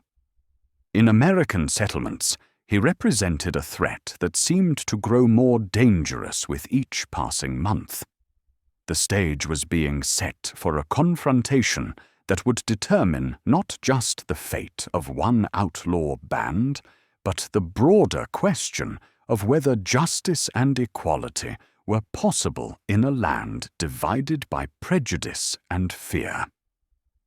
The spring of 1853 brought with it a renewed sense of purpose and possibility for Joaquín Murrieta and his band of outlaws. The winter months in their hidden canyon had served as a crucible, forging the group into a cohesive unit that operated with the precision of a military organization and the dedication of men fighting for a cause larger than themselves. As the snow melted from the mountain passes and the trails became passable, once again, Joaquín launched a campaign that would establish his reputation as the most feared and famous outlaw in California history. The operations that spring were marked by a level of sophistication and coordination that surprised even veteran law enforcement officials. Joaquín had divided his expanded band into smaller groups that could operate independently while maintaining communication through an elaborate network of signals and messengers. This structure allowed them to conduct simultaneous operations across a wide area, creating the impression that Joaquín possessed supernatural abilities to be in multiple places at once. The first major operation of the season targeted a gold shipment traveling from the mining regions to San Francisco, a prize worth the considerable risks involved in attacking such a well-guarded convoy. Joaquín spent weeks gathering intelligence about the shipment's route and schedule, using contacts in the Mexican communities along the way to track its progress. When the attack finally came, it was executed with military precision that left witnesses marveling at the outlaw's organization and skill. The robbery itself became the stuff of legend, not just for its success, but for the manner in which it was conducted. Joaquín and his men appeared as if from nowhere, emerging from concealment so suddenly that the guards had no opportunity to organize effective resistance. The outlaws were courteous to passengers, efficient in their collection of valuables, and gone again within minutes, disappearing into terrain they knew far better than any pursuing force could hope to. What made the robbery particularly memorable was the message that Joaquín left for authorities, carved into a wooden mile marker beside the road. The message, written in both Spanish and English, declared that the robbery was an act of justice rather than simple theft, payment for the wrongs done to Mexican families throughout California.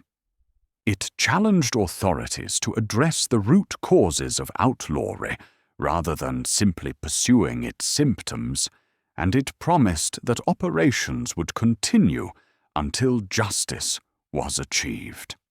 The message received wide circulation in California newspapers, sparking debates that revealed the deep divisions within the state's population.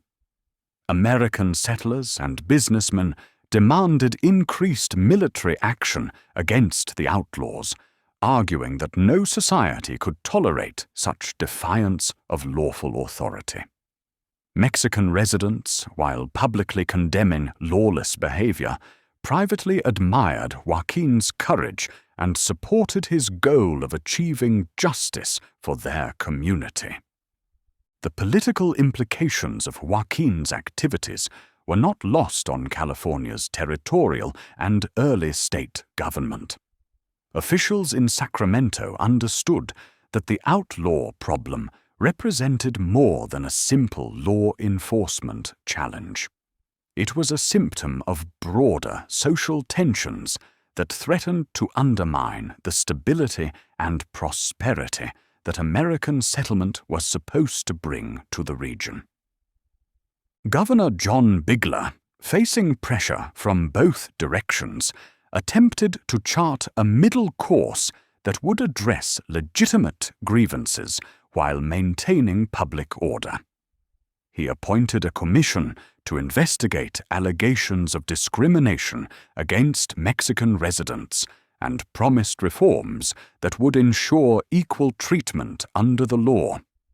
At the same time, he authorized the formation of special militia units dedicated to capturing Joaquín and his band, offering substantial rewards for information leading to their arrest.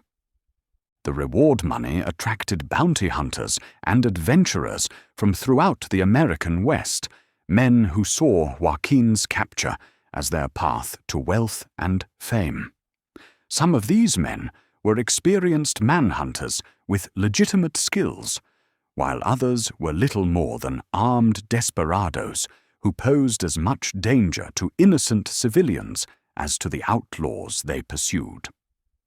The proliferation of armed groups claiming to hunt Joaquín created a climate of fear and suspicion that made life difficult for all Mexican residents, guilty and innocent alike.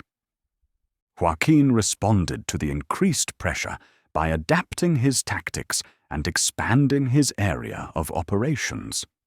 Rather than remaining concentrated in the Sierra Nevada, his various groups began operating throughout Central and Northern California, striking targets from the coastal regions to the Central Valley.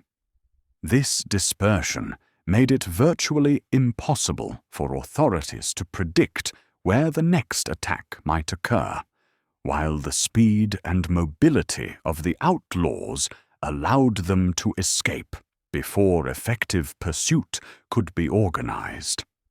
The summer of 1853 marked the peak of Joaquín's power and influence as an outlaw leader. His band had grown to include nearly 50 active members, with an extensive network of supporters and informants throughout the Mexican communities of California. Their operations generated substantial financial resources that were used not just to sustain the band, but to provide assistance to Mexican families who had been victimized by discrimination or violence. The distribution of this assistance followed patterns that enhanced Joaquín's reputation as a champion of the oppressed rather than a common criminal. Families who had been driven from their mining claims received gold that allowed them to relocate and start over.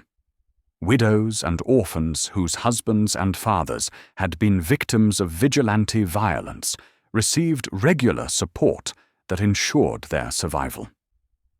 Mexican workers who had been cheated of their wages by unscrupulous employers found that justice could be obtained through channels that existed outside the official legal system. These activities created a parallel economy and social system that operated according to Joaquín's understanding of justice rather than the discriminatory practices that characterized official institutions. Mexican residents throughout California began to see him not just as an outlaw, but as an alternative authority figure who could provide protection and assistance that legal channels denied them. The effectiveness of this parallel system was demonstrated during the notorious incident at Arroyo Cantua, when a group of American vigilantes attacked a Mexican wedding celebration, claiming to be searching for members of Joaquín's band. The attack resulted in several deaths and injuries among completely innocent people whose only crime was their ethnicity and their celebration of traditional customs. Joaquín's response was swift and decisive. Within a week, the leaders of the vigilante group had been tracked down and subjected to a form of justice that was both personal and public.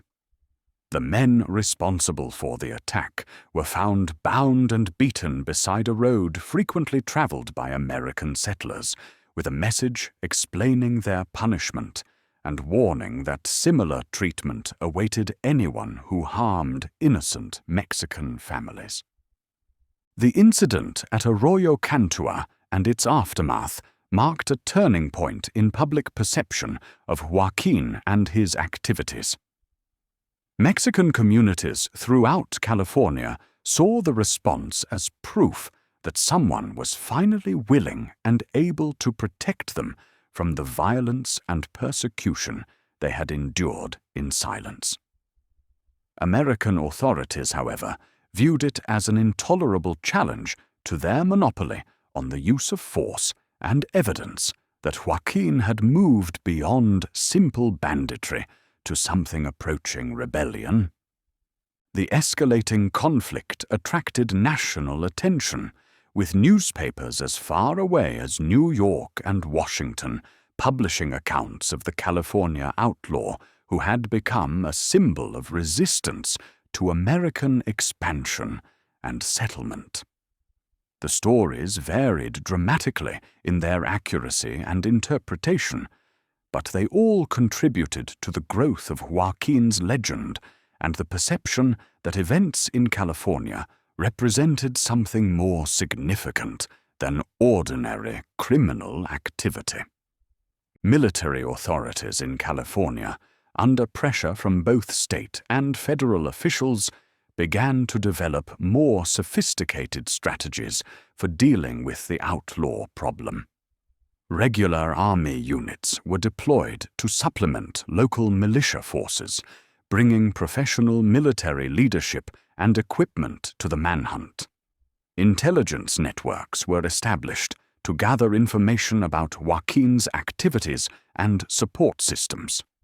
Most importantly, authorities began to recognize that success would require addressing the social conditions that had created popular support for the outlaws. As autumn approached and the mountain weather began to change, both sides prepared for what many expected to be a decisive confrontation. Joaquín understood that the increased pressure would eventually force him either to achieve his goals or to face destruction. Authorities were equally aware that their credibility and effectiveness depended on their ability to restore order and demonstrate that no individual, regardless of his popular support, could successfully defy lawful authority. The stage was being set for a final act that would determine whether the legend of Joaquín Murrieta would end in triumph or tragedy. The man who had begun as a peaceful miner seeking prosperity in a new land had become the symbol of a conflict that encompassed issues far larger than any individual's fate. Questions of justice, equality, and the meaning of American citizenship would be answered through the resolution of his story. But for now, as the days grew shorter and the first snow appeared on the highest peaks, Joaquín Murrieta remained free, leading his band through the mountains and valleys of California, while authorities mobilized unprecedented resources for his capture. The shadow that his activities cast over the Sierra Nevada had grown to encompass the entire state, and neither side could predict where that shadow would finally fall. In the candle-lit parlors of San Francisco and the rough saloons of mining camps, in the pages of penny newspapers and the songs of traveling minstrels, the story of Joaquín Murrieta grew with each telling until it became difficult to separate the man from the myth that surrounded him. By the winter of 1853, his name had become a household word throughout California and beyond, spoken with admiration by some, with fear by others, but always with the recognition that he represented something larger than an ordinary outlaw. The transformation of Joaquín from historical figure to legendary character was facilitated by the very nature of his activities and the times in which he lived. California in the 1850s was a society in rapid transition, where traditional authorities were weak and social structures remained fluid. It was a perfect environment for the growth of legends, where extraordinary individuals could achieve almost mythical status through deeds that captured the public imagination.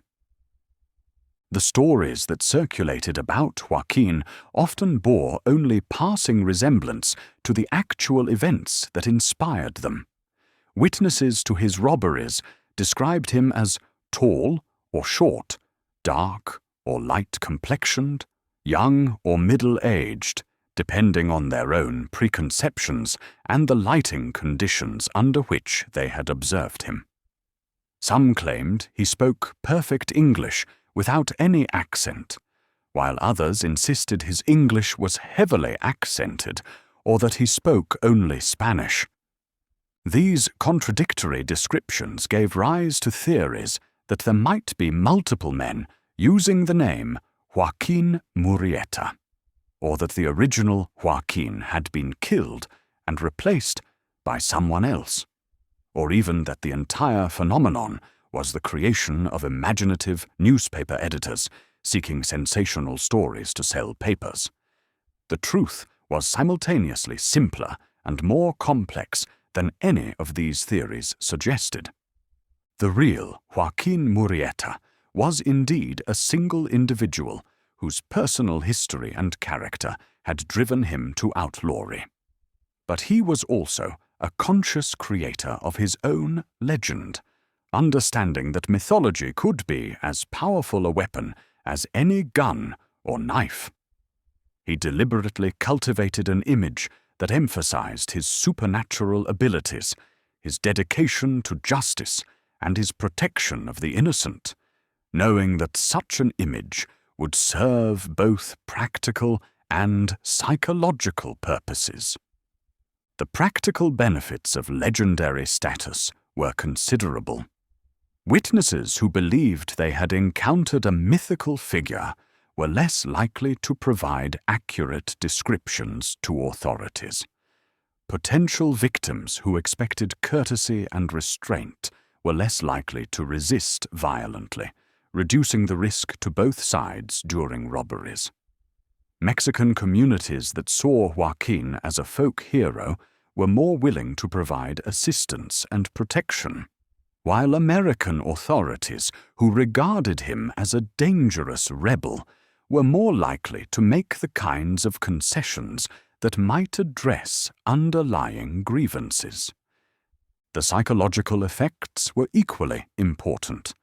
Joaquín's followers drew strength and confidence from their association with a leader whose reputation seemed to transcend normal human limitations. His enemies were demoralized by their inability to capture someone who appeared to possess almost supernatural abilities to evade pursuit. The broader Mexican community found hope in the existence of a champion who could successfully challenge the forces that oppressed them. The creation and maintenance of this legendary persona required careful attention to detail and consistent performance. Joaquín and his men adopted distinctive clothing and equipment that would be immediately recognizable while serving practical purposes. They developed theatrical elements for their robberies, including dramatic entrances and exits, courteous speeches to victims, and symbolic gestures that reinforced their image as gentlemen bandits rather than common criminals. The messages that Joaquín left for authorities became increasingly sophisticated, demonstrating an understanding of public relations that was remarkable for a man of his background and circumstances. These communications were carefully crafted to appeal to different audiences, combining appeals for justice with implicit threats, romantic rhetoric with practical demands. They were often written in both Spanish and English, ensuring maximum circulation and impact. The growth of Joaquín's legend was aided by the emergence of sympathetic chroniclers who began to collect and publish accounts of his exploits. The most influential of these was a writer named John Rollin Ridge, whose 1854 book, The Life and Adventures of Joaquín Murrieta, became the definitive popular account of the outlaw's career.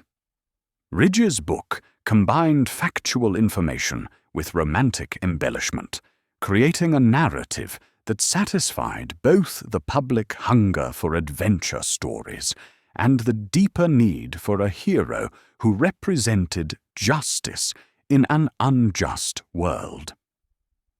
Ridge's background made him particularly suited to tell Joaquín's story with understanding and sympathy. As a Cherokee Indian who had witnessed the removal of his people from their ancestral lands, Ridge understood the experience of dispossession and persecution that had driven Joaquín to outlawry. His book portrayed the Mexican outlaw as a tragic hero whose crimes were the inevitable result of injustices that no honorable man could endure in silence. The publication of Ridge's book marked a significant milestone in the development of the Joaquín Murrieta legend. For the first time, the outlaw's story was presented as a coherent narrative with clear themes and moral lessons.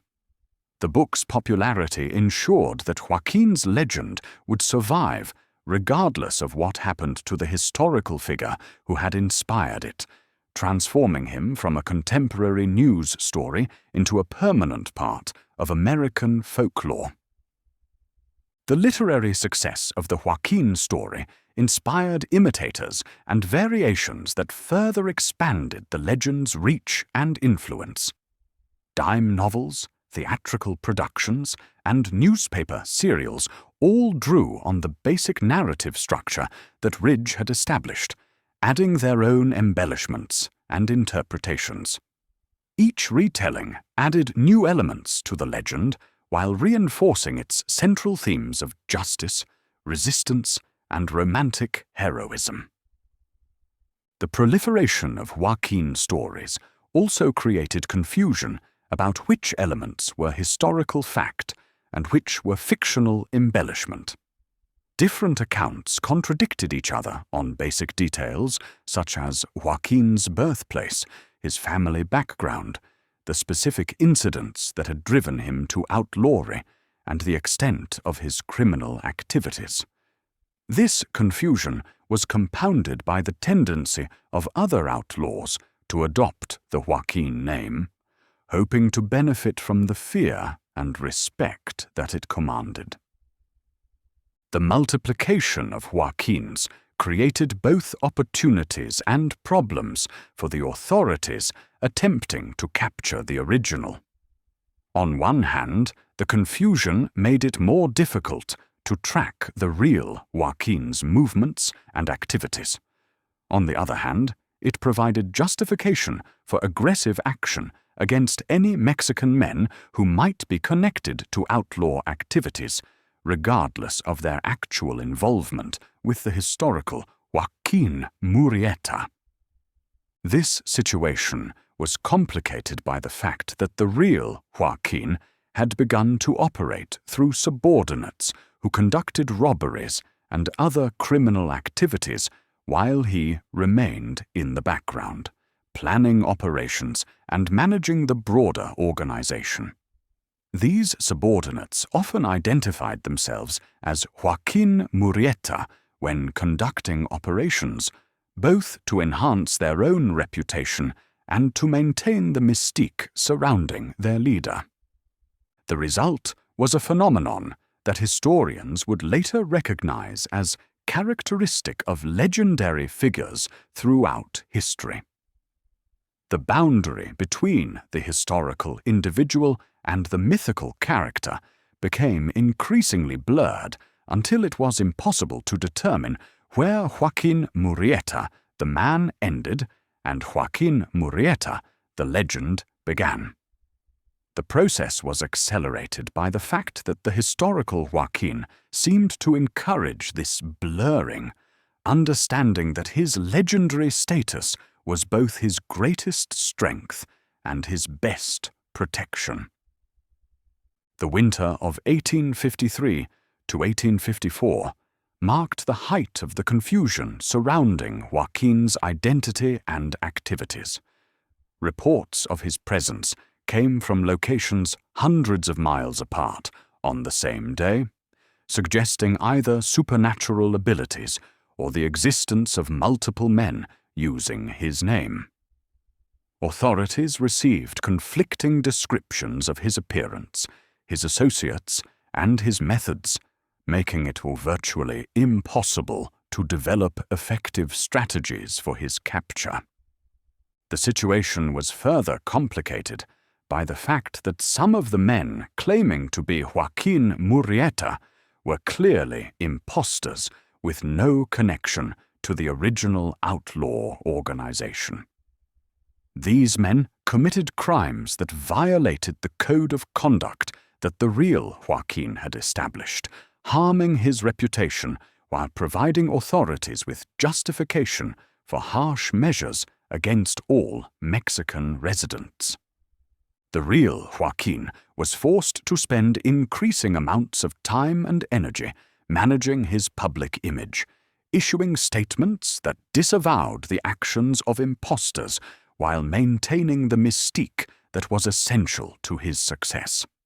This balancing act required considerable skill and constant vigilance, as any mistake could either damage his reputation or provide authorities with information that might lead to his capture. As winter gave way to spring in 1854, it became clear that the situation had reached a critical point. The legend of Joaquín Murrieta had grown so large that it threatened to overwhelm the man who had created it. Authorities were under enormous pressure to capture someone who might not even exist as a single individual, while the historical Joaquín faced the challenge of living up to a reputation that had grown beyond any human's ability to sustain. The stage was being set for a confrontation that would determine not just the fate of Joaquín Murrieta, the man, but the future of Joaquín Murrieta, the legend. Whether that legend would survive or die would depend on events that were already beginning to unfold in the mountains and valleys of California, where the mask of myth was about to be tested against the harsh realities of pursuit, capture, and mortality.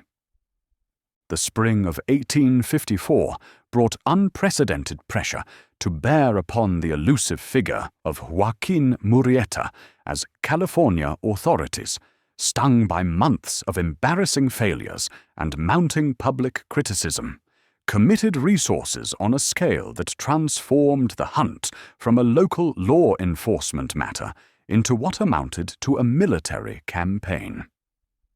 Governor John Bigler, facing political pressure from both Washington and his own constituents, authorized the creation of the California State Rangers, a special force dedicated exclusively to the capture of Joaquín and his band. The man chosen to lead this effort was Captain Harry Love, a former Texas Ranger whose reputation for toughness and persistence had been earned through years of frontier law enforcement. Love understood that conventional tactics had failed because they were designed for conventional criminals, and Joaquín Murrieta was anything but conventional.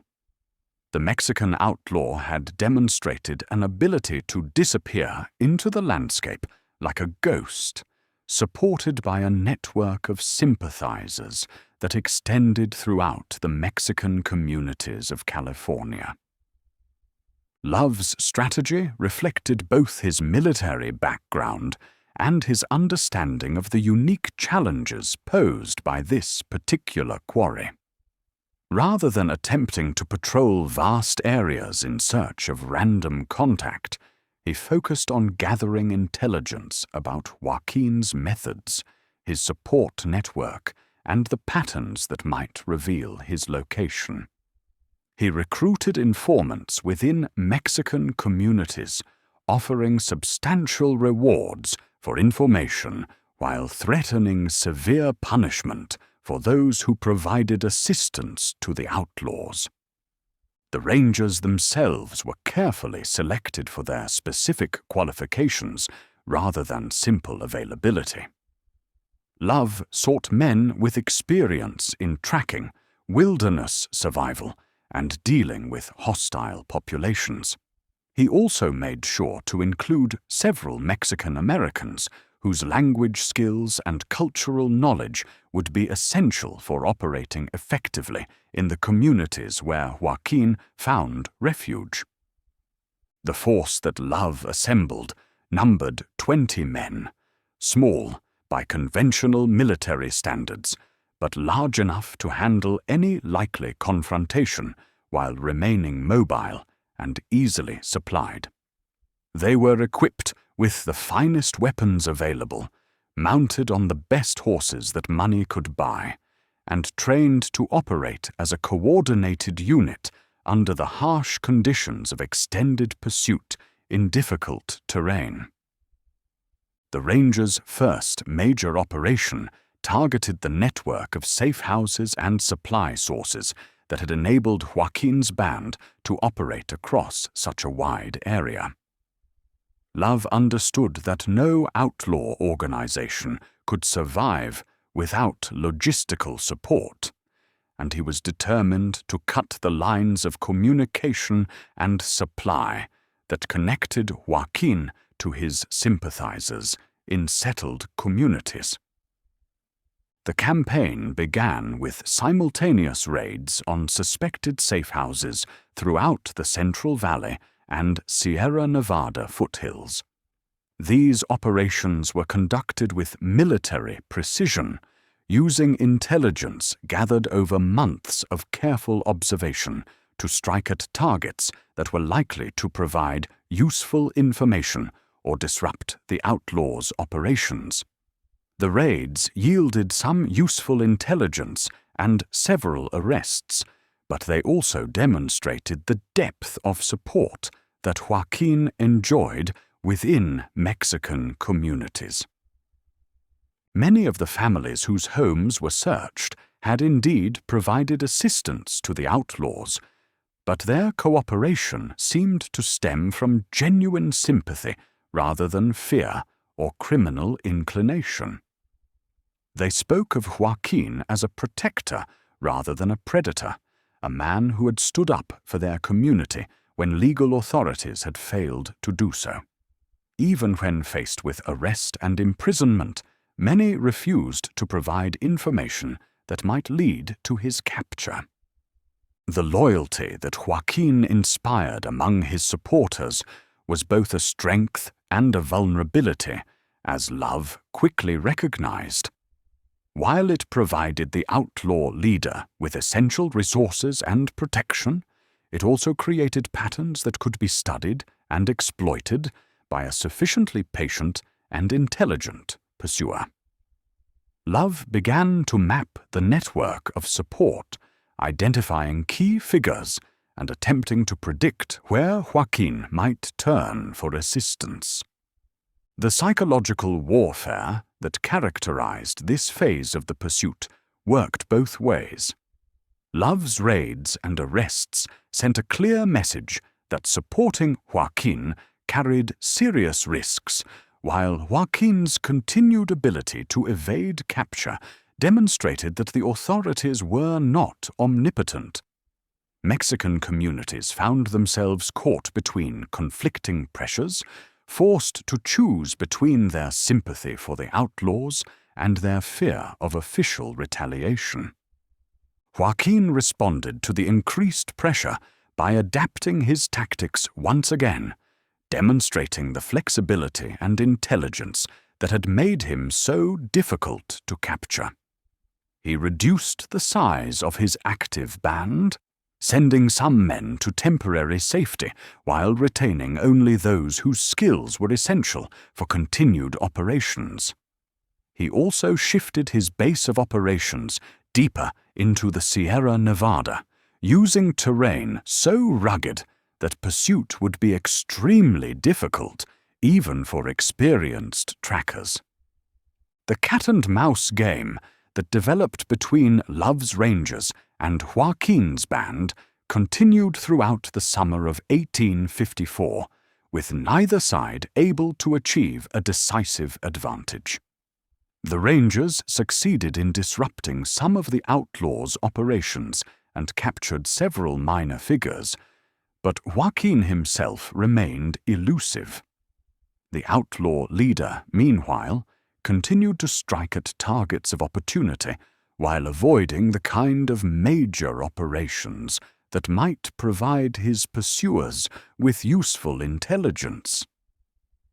The pursuit was complicated by the continued proliferation of men claiming to be Joaquín Murrieta, a phenomenon that served the real outlaw's purposes while frustrating his pursuers. Love's Rangers arrested several individuals who identified themselves as the famous bandit, only to discover that they were either mentally unstable attention seekers or minor criminals hoping to enhance their own reputations. Each false lead consumed time and resources while allowing the real Joaquín to operate undisturbed.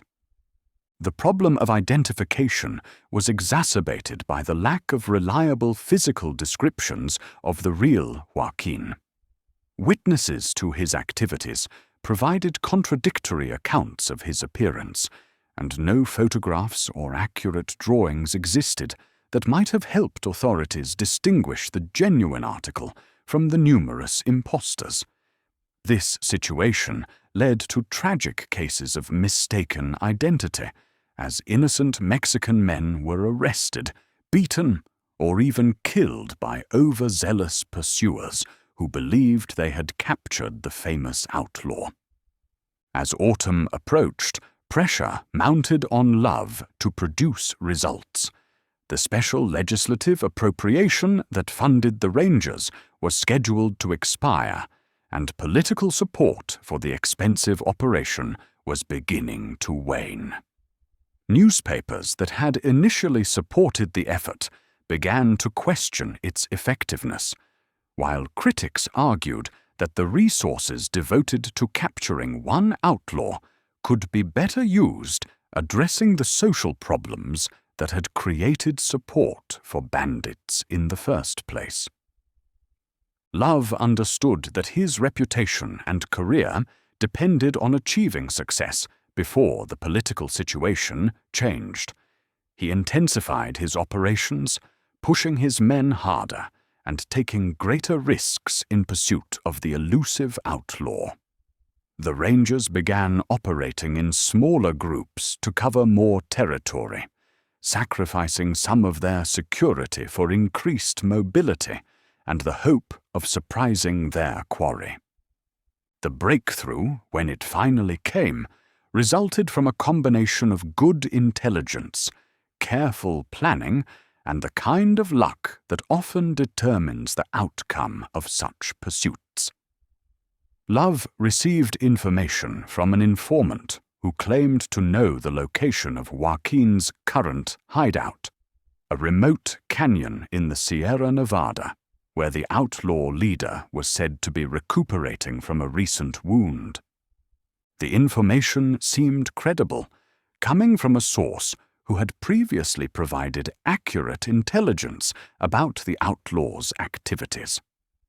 The location described was consistent with Joaquín's known preferences for defensible terrain with multiple escape routes.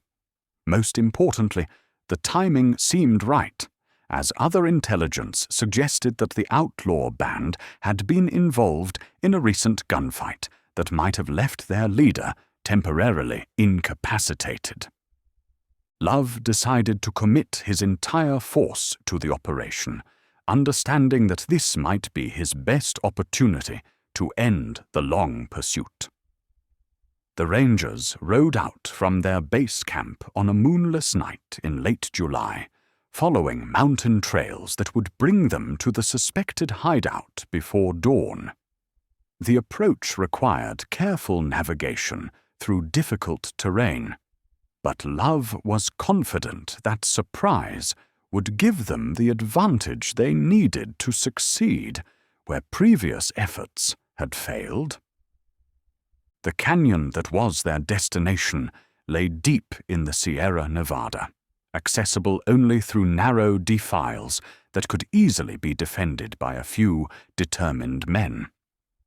As Love and his rangers approached in the pre-dawn darkness, they could see the glow of campfires that suggested the presence of a substantial group. The scene seemed to match their intelligence perfectly, raising hopes that the long pursuit was finally nearing its end. What happened in the canyon at dawn on July 25, 1854, would be debated for decades afterward, with different participants providing contradictory accounts that reflected their own perspectives and interests. The only points on which all agreed were that a gunfight occurred, that several men were killed, and that Love's Rangers emerged victorious. Whether one of the dead men was actually Joaquín Murrieta himself would become a question that historians are still debating today. The official account, as reported by Love and accepted by California authorities, stated that the Rangers had successfully tracked down and killed Joaquín Murrieta, along with several of his followers.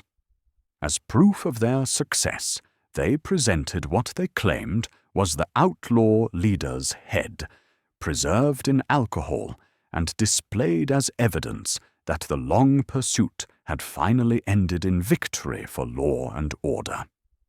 But even at the time, doubts existed about the identity of the man who had been killed. Mexican witnesses who claimed to have known the real Joaquín insisted that the dead man was not him, but rather one of the many impostors who had adopted his name. The physical description of the alleged Joaquín's corpse matched some accounts of the outlaw's appearance, but contradicted others, adding to the uncertainty about whether the right man had been captured. The controversy was complicated by the substantial financial incentives that existed for claiming success in the capture of Joaquín Murrieta. Love and his Rangers stood to collect significant reward money if their claim was accepted, while failure would mean not only the loss of these rewards, but also professional disgrace and the end of their careers in law enforcement. The political pressures surrounding the case also influenced the official response to Love's claim. California authorities were under enormous pressure to demonstrate that they could maintain law and order, and acknowledging that the famous outlaw remained at large would have been a serious political embarrassment. The decision to accept Love's evidence and declare the case closed served official interests regardless of whether it reflected the truth about what had actually happened in the remote canyon. The head that Love presented as proof of his success was displayed in various California towns as a curiosity and warning, drawing crowds of viewers who were eager to see the remains of the famous bandit. But even these public exhibitions failed to resolve the question of identity, as viewers who claimed to have known the real Joaquín continued to insist that the displayed head belonged to someone else. The uncertainty about Joaquín's fate only added to his legendary status, transforming him from a contemporary criminal into a figure of enduring mystery and romance. The possibility that he had escaped Love's trap and survived to continue his career in some other location kept his legend alive long after the official pursuit had ended. Stories circulated of Joaquín sightings in Mexico, South America, and even Asia, as if death itself could not contain such a larger-than-life figure. Whether the man who died in the canyon was the real Joaquín Murrieta, or simply another victim of mistaken identity, his death marked the end of an era in California history. The organized resistance to American rule that he had represented was broken, and Mexican communities were forced to find other ways to address the discrimination and persecution they continued to face. The events of July 25, 1854, in the remote canyon where Captain Harry Love claimed to have killed Joaquín Murrieta, marked the official end of the most famous outlaw career in California history. Yet the circumstances surrounding that final confrontation remain shrouded in mystery and controversy, with questions about identity, motivation, and truth that continue to resonate more than a century and a half later. The morning began with Love's Rangers positioned around the canyon in the pre-dawn darkness, having approached through difficult terrain under cover of night. The intelligence that had led them to this location suggested that Joaquín and a small group of his followers were camped in the canyon, possibly including his lieutenant, Three-Fingered Jack, a man almost as feared as Joaquín himself for his reputation for violence and cruelty. As the first light of dawn began to filter through the mountain peaks, the Rangers could see their targets clearly for the first time. A group of Mexican men were moving around several campfires, tending to their horses and preparing what appeared to be a morning meal. The scene looked peaceful enough, but Love and his men understood that appearances could be deceptive when dealing with experienced outlaws who had survived years of pursuit through constant vigilance. Love's plan was to surround the camp completely before revealing their presence, cutting off all possible escape routes and forcing a surrender that would avoid the bloodshed that might result from a running gunfight. The Rangers moved carefully into position, using the rugged terrain to conceal their approach while maintaining visual contact with their quarry. The first sign that something was wrong came when one of the horses in the outlaw camp suddenly raised its head and looked directly toward a ranger position, its ears pricked forward in the unmistakable posture of an animal that had detected something unusual. The horse's behavior was noticed by one of the men around the campfire, who immediately began scanning the surrounding ridges with the practiced eye of someone accustomed to danger. What happened next unfolded with the sudden violence that characterized frontier gunfights, though different participants would later provide contradictory accounts of who fired first and why. The Mexican men in the camp clearly recognized that they were surrounded and began reaching for weapons, while the Rangers, seeing this movement, opened fire to prevent organized resistance. The gunfight that followed was brief but intense, lasting perhaps 5 minutes from first shot to final silence. The Rangers held overwhelming advantages in numbers, position, and firepower, while the outlaws had only the desperate courage of men who knew that capture meant certain death. The outcome was never really in doubt, though the confined space of the canyon and the Rangers' concern about hitting each other in crossfire prevented the engagement from being the one-sided massacre it might have been in more open terrain. When the shooting stopped, 3 Mexican men lay dead, and 2 others were seriously wounded. One of the survivors died during the transport to the nearest settlement, while the other recovered sufficiently to be questioned before eventually being released for lack of evidence connecting him to specific crimes.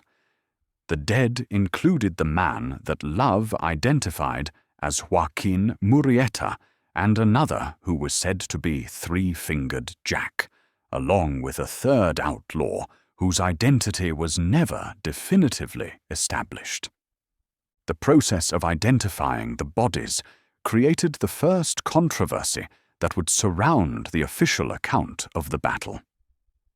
Love and his Rangers were certain that they had killed the right men, but their certainty was based primarily on the fact that the dead men matched general descriptions of the wanted outlaws rather than on any definitive physical evidence or reliable witness identification. The man identified as Joaquín was described as being in his early 20s, of medium height and build, with dark hair and the calloused hands of someone accustomed to hard physical labor. These characteristics matched some of the many descriptions of the famous outlaw that had circulated during his career, but they also fit thousands of other Mexican men throughout California. The lack of distinctive scars, birthmarks, or other identifying features made positive identification extremely difficult.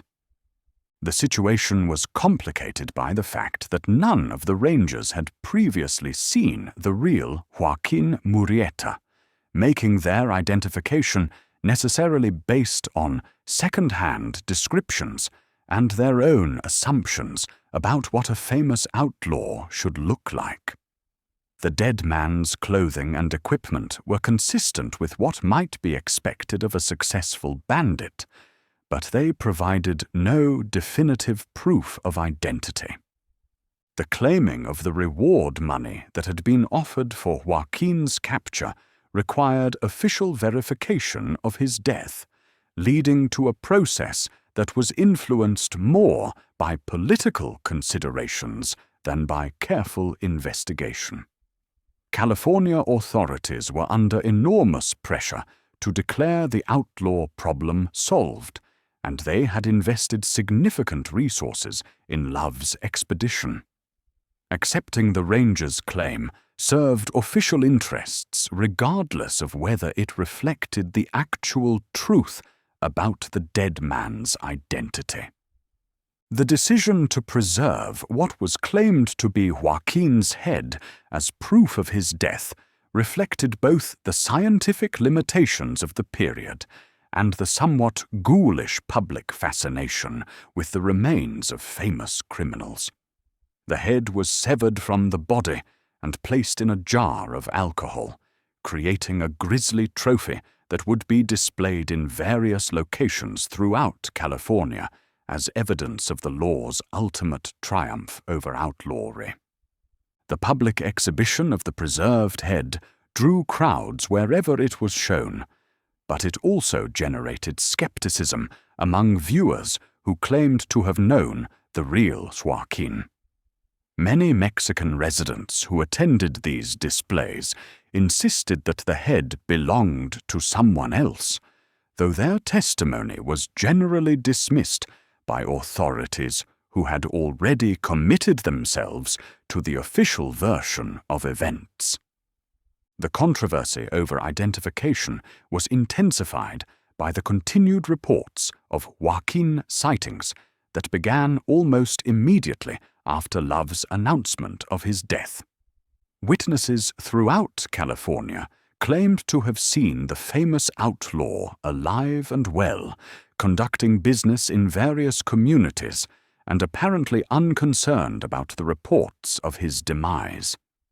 These sightings were officially attributed to mistaken identity or deliberate hoaxes, but they kept alive the possibility that the wrong man had died in the canyon.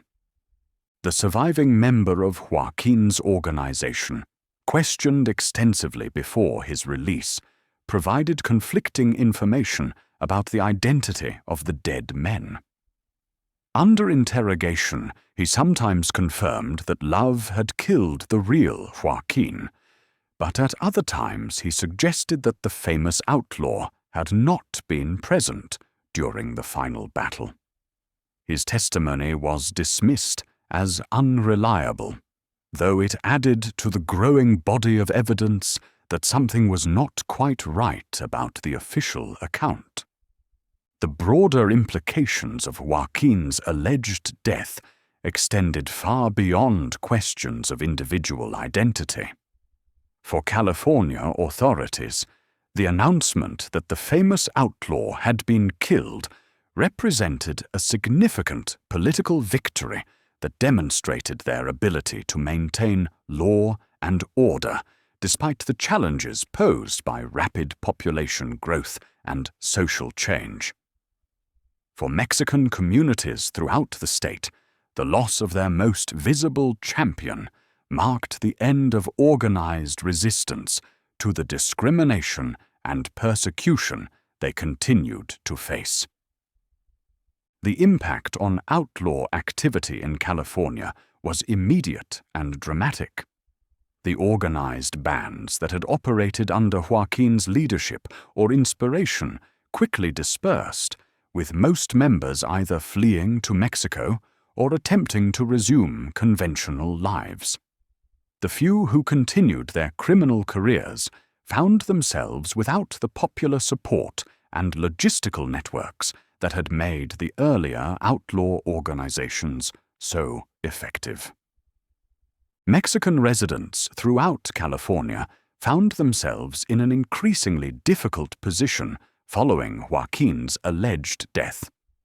The end of organized resistance meant that they could no longer hope for protection from outside sources, while the campaign against the outlaws had created an atmosphere of suspicion that affected all Mexican families, regardless of their actual involvement in criminal activities. The economic and social changes that had driven men like Joaquín to outlawry continued unabated after his reported death. The foreign miners' tax remained in effect, discriminatory practices in employment and housing persisted, and violence against Mexican residents continued with little interference from authorities. The end of the outlaw resistance had eliminated one symptom of these problems without addressing their underlying causes. As news of Love's success spread throughout California and beyond, the story of Joaquín Murrieta began its transformation from contemporary history to enduring legend. The uncertainty about his actual fate only enhanced his mythical status, allowing people to believe whatever version of his story best served their own needs and preconceptions. For some, he remained a dangerous criminal whose death represented the triumph of law and order over chaos and violence. For others, he became a romantic hero whose alleged survival offered hope that justice might still be achieved through individual courage and determination. The ambiguity surrounding his final fate ensured that both interpretations could coexist, each feeding different aspects of the growing legend.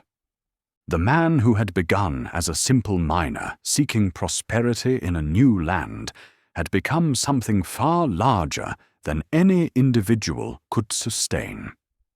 Whether he died in that remote canyon or escaped to live under another name in some distant place, Joaquín Murrieta had already achieved a form of immortality that no mere mortal death could touch.